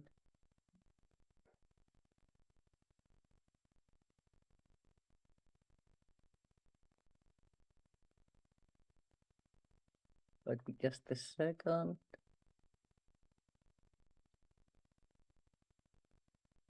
Because just a second. Just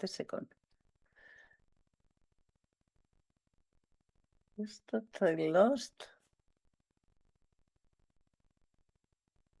Wait. What?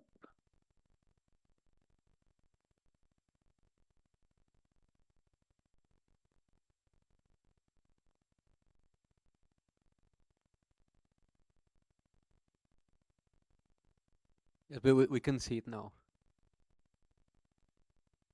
You can see it? Yes. No, I don't know if you can do full screen, but we can see quite well. So you can start whenever you want, Amparo. Okay, now you see perfect. that, no? Yes, very well. I did full screen. Okay. Okay. I changed a little the title of the paper and I put Efficiency in Strategic Multi-Product Trading of Indivisible Goods. This is a joint work with Ivana Rivas from the University of Valencia. Okay. This paper focuses on markets in which indivisible goods are sold by multi-product firms to heterogeneous buyers who have preferences over bundles of products. Examples are technologically ecosystems, telecom bundles, digital subscription platforms, logistic networks.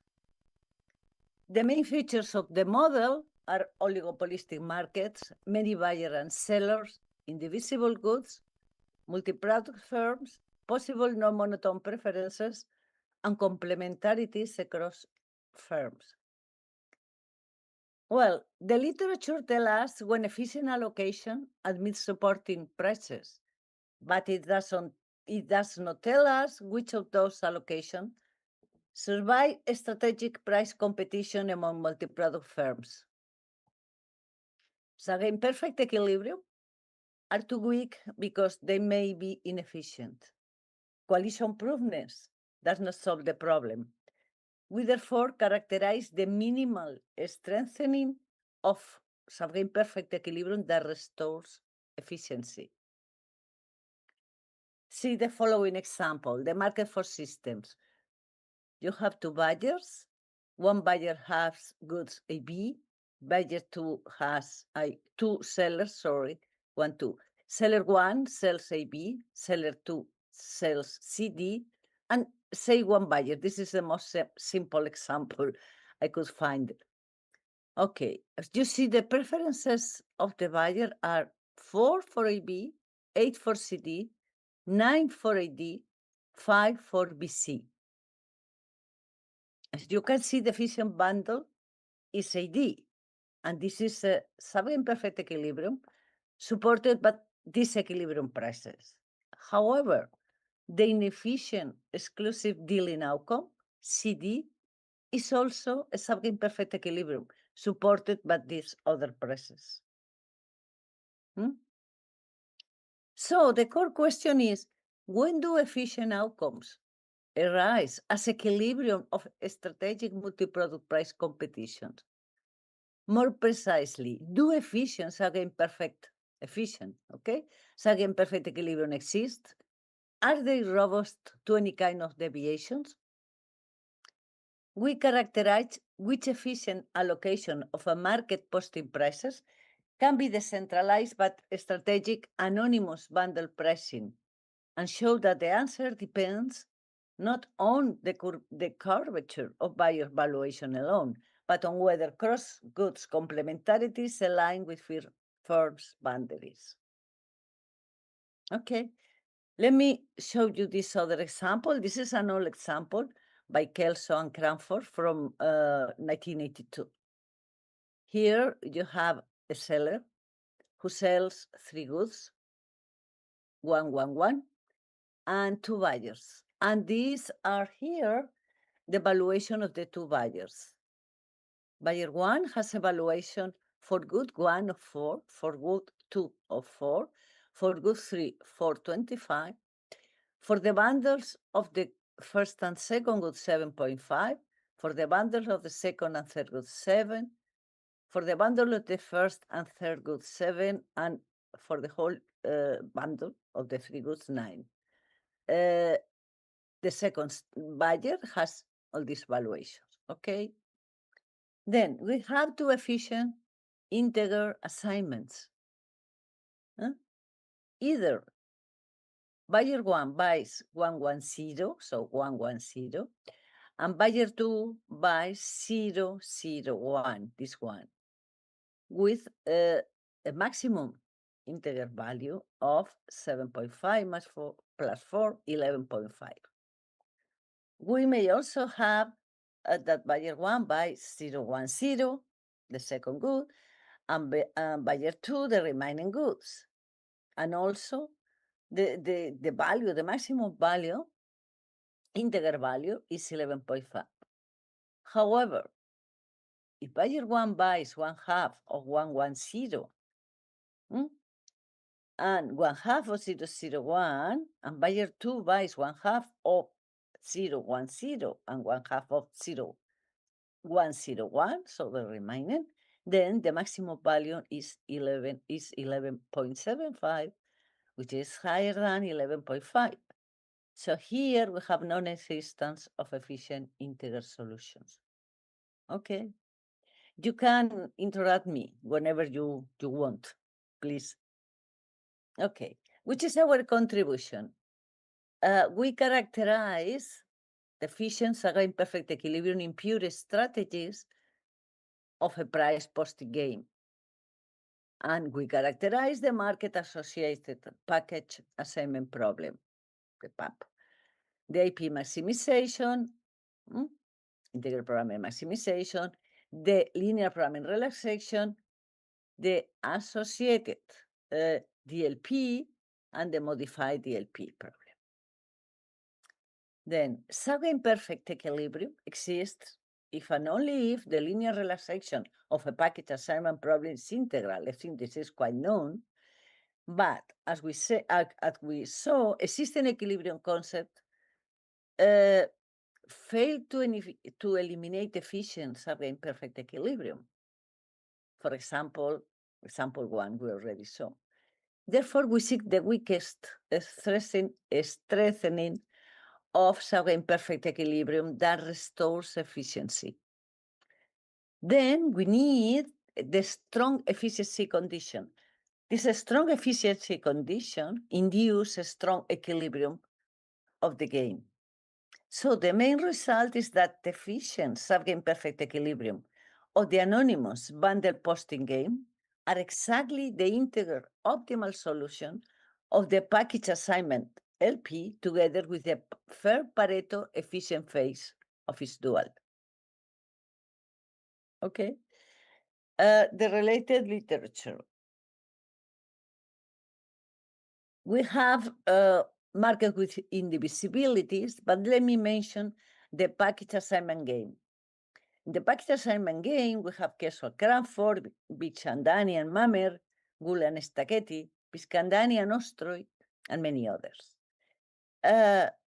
Biscandani and Ostroy duality closes with buyer specific price. So they solve a planner's implementation problem. We restrict to anonymous bundle prices and solve a strategic implementation problem so that our implementability is strictly narrower than core non-emptiness. We also have the work of Sun and Yang, Murota, Ostrowski, and Pais-Lem. Here, the analysis is purely buyer side and linear prices, and it says nothing about strategic seller or non-additive bundle prices. They enter in our paper only as integrality sufficient class. We have Baldwin and Klemperer with the tropical economy. The condition is on the demand type family, independent of who owns what.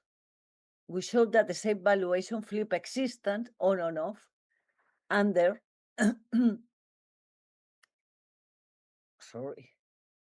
and the reconfiguration of the good space. A seller side channel, they have no primitive form. Finally, Jagadsin and Teleboy is competitive, no strategic. Their bundle consistency is the price-taking analog of our efficiency conditions. We supply its strategic post-price counterpart and tie to a concrete game. We also have Arribas and Urbano who work in agency games and a representative buyer. And Pratt and Rustichini. In our environment, with the truthful equilibrium, in our environment, truthful is different from efficient. We show a sample with exhibit threshold, balance in efficient subimperfect equilibrium. So that balancedness is thus neither necessary nor sufficient for our efficiency condition. Okay, let's go to the model. I'm going to be quick with the model because this is quite known. We consider finite set of firms and buyers. Each firm I produces a finite set of heterogeneous goods, capital omega I, with representative element Wi. There are constant cost of production and costs are additive.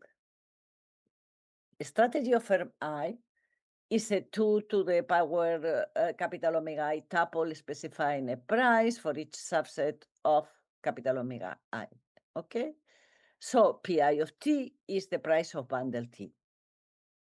The price of a bundle can be different or equal to the sum of its components. In the former case, if it's different, it's a mixed bundling strategy. The buyer is characterized by her value functions. We come from a quasi-linear utility, quasi-utility utility function of money, quasi-linear money, sorry. Vj, we goes to 2 to the power of capital omega to the reals. Then a strategy for buyer j is a function, omega j from the set of prices, bundle, set of prices, no, to capital omega, okay? Consumption set, a pair of strategy vectors. Okay, I call capital omega j the set of strategies of buyer j. Okay, omega p defines a consumption set, which defines both buyers' purchases S of j and firms' I sales S of I. And a feasible consumption set is a set such that for all firms and a pair of consumers which are different, the intersection of the consumption set is the empty set. And I call f of s the set of active firms. Then first choose a price schedule independently and simultaneously to the other firms in the first stage. Is budget observe the price vector and selects the consumption set. The profit, I mean, the payoff of each firm is its profits, the sum of the prices minus the cost. And buyer's payoff function is its consumer surplus. Okay. A subimperfect Nash equilibrium in previous strategies is as seven. Each consumer maximizes its consumer surplus, and each firm chooses prices to maximize its profits functions. V of S is the social surplus function, and is socially efficient if it consumption set S is socially efficient if it maximizes the social surplus function. Okay. How to characterize a subimperfect equilibrium? Suppose there are no costs. We have condition characterized subimperfect equilibrium. Buyer maximize utility. The second one, these are from deviation of firms, is for every firm that is not selling, given the strategies of the selling firms, this firm is not going to upset the equilibrium if decreases prices to its marginal cost.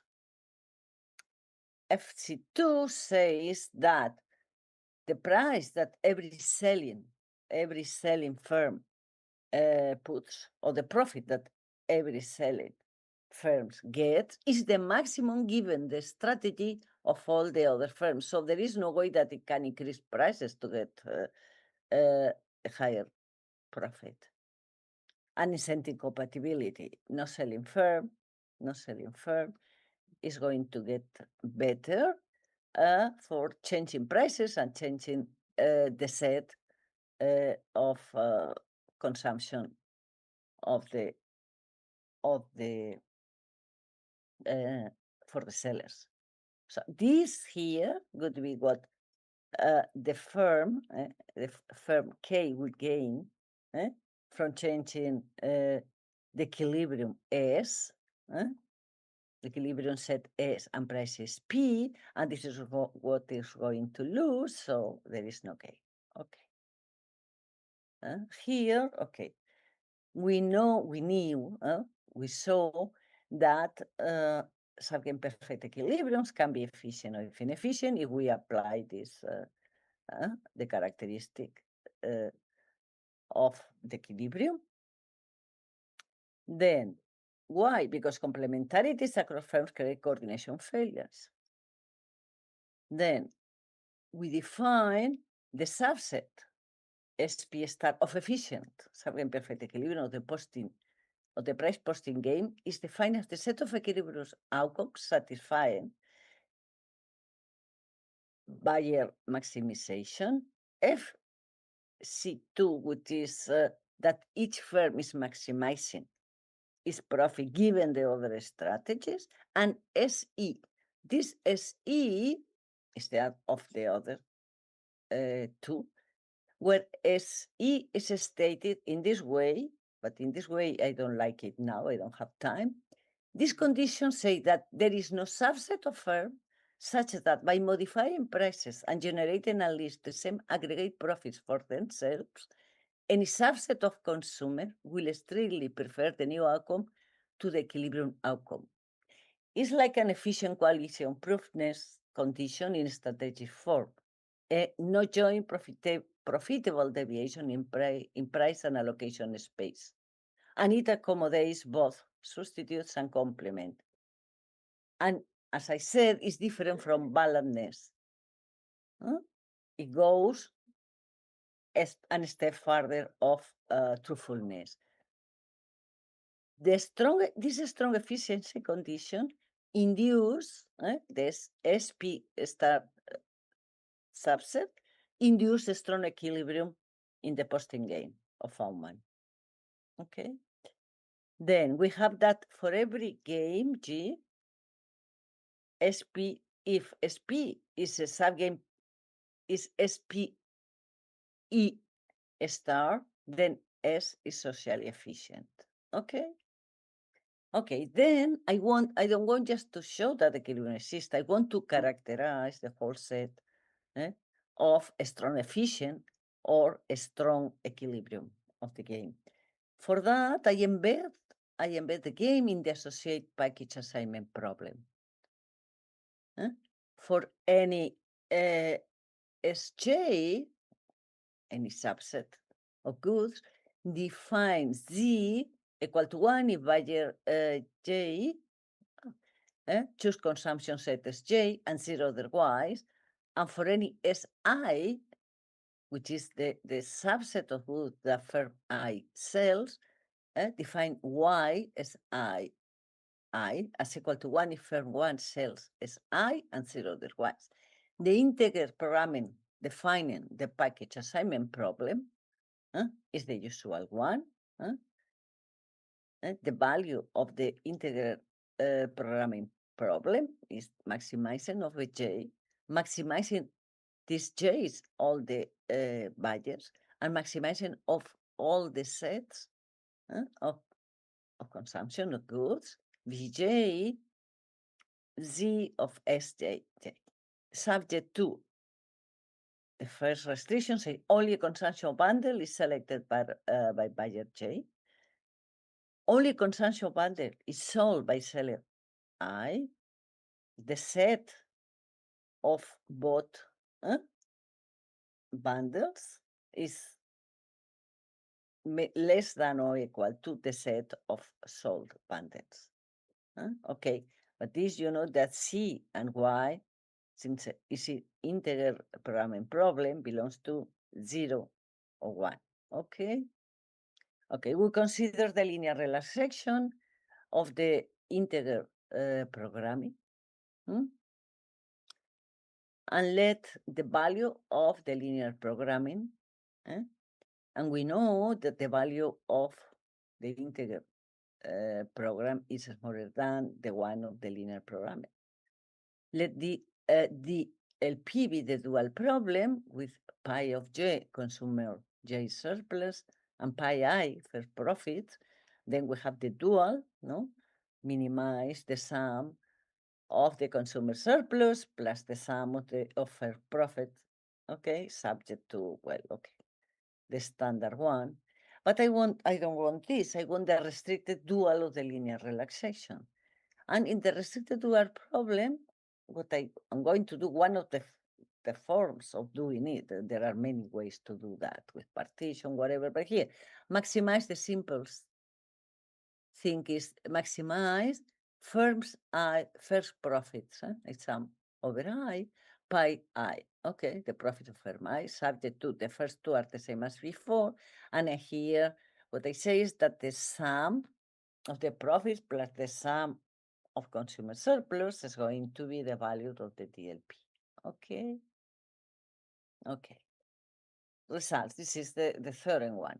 Given a game, G, let S belong to the solution of the linear program, P integer, the primal, okay, the primal integer, and let Pj, pi j, pi I, and pi ti be solutions of the restricted dual linear program. Then we can show that SP, the pair SP, is an efficient sub-imperfect equilibrium, or strong equilibrium, where the price of any bundle T is equal to pi of IT for all I in N and any T, any subset T in the capital omega I. Therefore, the efficient sub-imperfect equilibrium, which coincides with the strong equilibrium of the anonymous van der Post game, are exactly the integer optimal solution of the package assignment LP together with the firm Pareto efficient phase of the dual. Okay, let's go. Core. Well, you know what is the core. We have the obvious proposition given a game G and an outcome SP if pi of j, pi of I, pi of IT is an optimal solution of the dual, then they are in the core of G.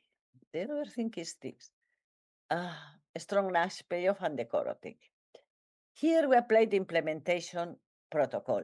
How do we implement this protocol?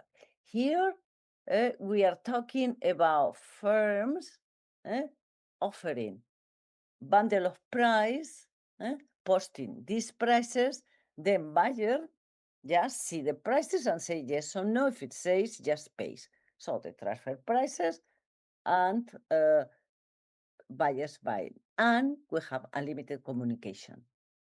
And then we say that assume that the game satisfies the implementability conditions and let the pair SP be a strong equilibrium with its induced pay vectors. Then pi of SP belongs to the core. Equivalently, no coalition can block pi of SP with a feasible reallocation and redistribution of surplus. But the reverse of 3 and 2 is not true. The elements of the core do not need to define a strong equilibrium. Strategic implementability restricts the core. For example, here we have as example 2,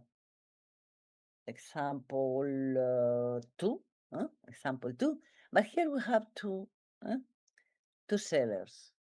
One has a good 1 and the other good 2 and 3, and 2 buyers. Okay, the value functions are the same. Here you can show that the core consists of the convex hull of the points, well, this 2.5, 2.5, 2, 4.5, 1, 1, 3, 6.5. Okay, yes. You can see the Candania Nostre. However, the game doesn't have a strong equilibrium, and thus it does not satisfy the strong efficiency condition. Okay. Okay. Well, let me show you some value functions satisfying a strong equilibrium.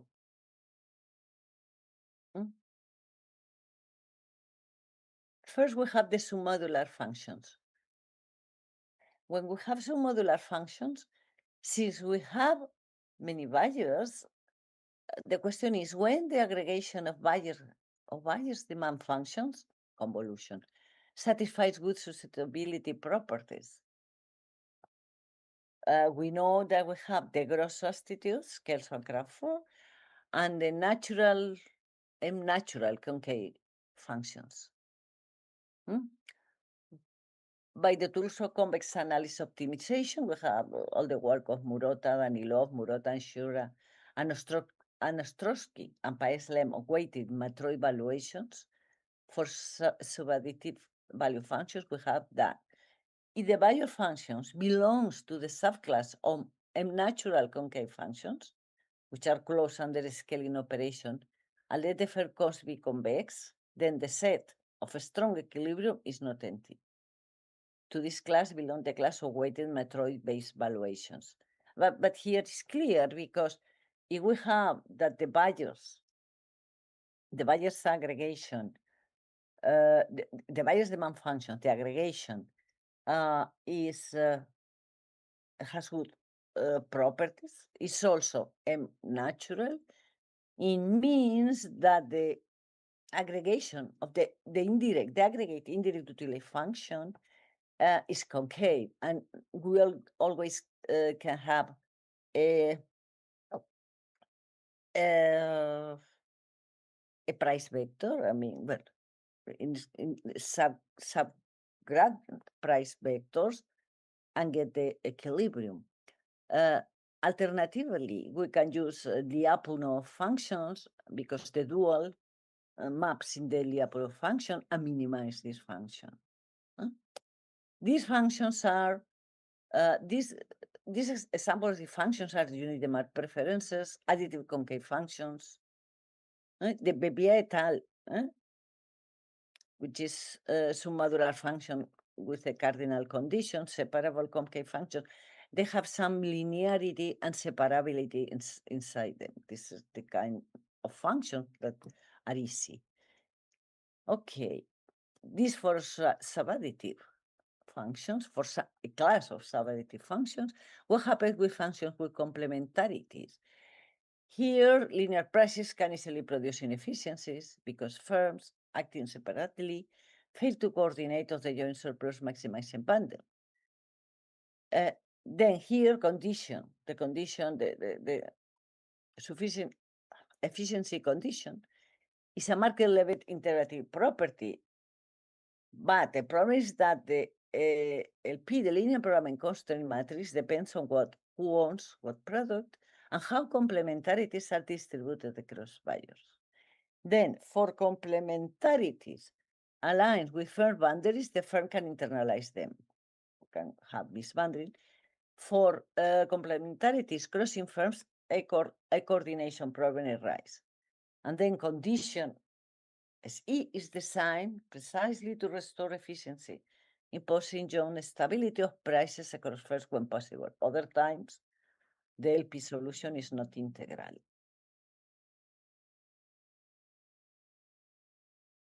Example, we have, sorry that I put this because I have 5 minutes left.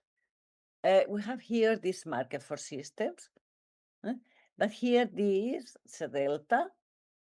Okay, if delta is smaller than 12, the LP is integral, we have integral solution, and we can have equilibrium here, strong equilibrium here. But for delta higher than 12, we don't have an integral value solution because there is a mixed solution with a higher value than the integral one. Okay. To finish this, okay. We also have superadditive value functions. But this is constructive existence classes, checkable without the LP. You don't need to check if LP is integer or not. And we have, if we have just one seller and n buyers with superadditive value functions, the set of strong equilibrium is not empty. if we have n number of sellers and m number of buyers with superadditive value functions, but each superadditive value function is also additive with respect to sellers, then the set of a strong equilibrium is not empty. We can implement this game with a strong equilibrium, okay? For instance, in this case, we have the maximum value is BC and buyer 1 buys BC, buyer 2 buys A, BC, and this is the maximum value of 45. Here it also depends who comes first. Here we have the order, like I say, prices are going to the permutation of firms, and it depends who is the first who enters there to get more or less than the marginal contribution. And the same here. Here, in that case, in this market force system, the thing is that we have also an equilibrium. The maximum value is 26, but note that we need to price PAB and PCD. Okay, although the equilibrium is that the buyer 1 buys AT and buyer 2 buys BC. Okay, we need to price. Offers are not only these prices, we need also to price AB and CD to avoid exclusive dealing deviation. Okay. Okay. Now let me say in two things. Since the equilibrium existence depends on the linear program integrality, and this depends on the firm ownership partition, ownership structure itself becomes a primitive of the model. So here, if you fix, this is comparative statics, buyer's valuation and the ground set goods capital omega, whether an efficient equilibrium exists can depend on the partition of goods across firms. Then we may define the integrality deficit for a partition as the value of the LP minus the maximum value. If this value is positive, then no anonymous bundle price system sustains efficient allocation. And the deficit, therefore, may have two different sources: fragmentation of complementary goods across firms, which firm alliances formation can repair, or irreducible multi-buyer anonymity gap, which consolidation cannot close. If we want to talk about alliance formation as a way to restore efficiency, we can only solve this fragmentation of complementary goods across firms. Okay, and this we would like to extend this work with a previous stage with alliance formation and the constitutive uncertainty to generate endogenously some complementarities that can be repaired. Okay, and to finish, Cabot. We have many models of IO, and then we have nonlinear prices. But don't forget that there is a richer pricing environment. Firm may post buyer-specific menus, non-anonymous bundle discounts, two-part tariffs, or other nonlinear offers that depends on which buyer is targeted. Such mechanisms lie outside the restricted dual linear program representation. Once first can condition their bundle prices on the identity of the buyer or use other non-anonymous instruments, our duality arguments that force integrality no longer applies. And this is all. Thank you.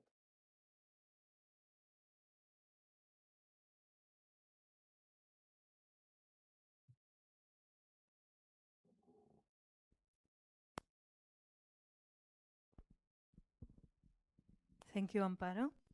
I don't know, if somebody wants to make a question, I can pass the micro. No questions?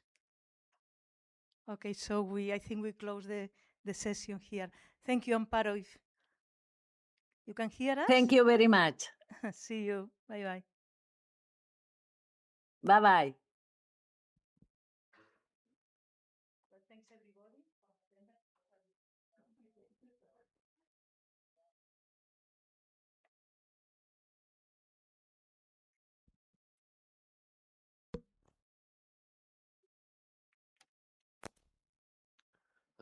If anyone is in one of the hotels, the bus is going to go out 6 p.m. right now, and the front of the university. So I can guide you there if you don't know where it is.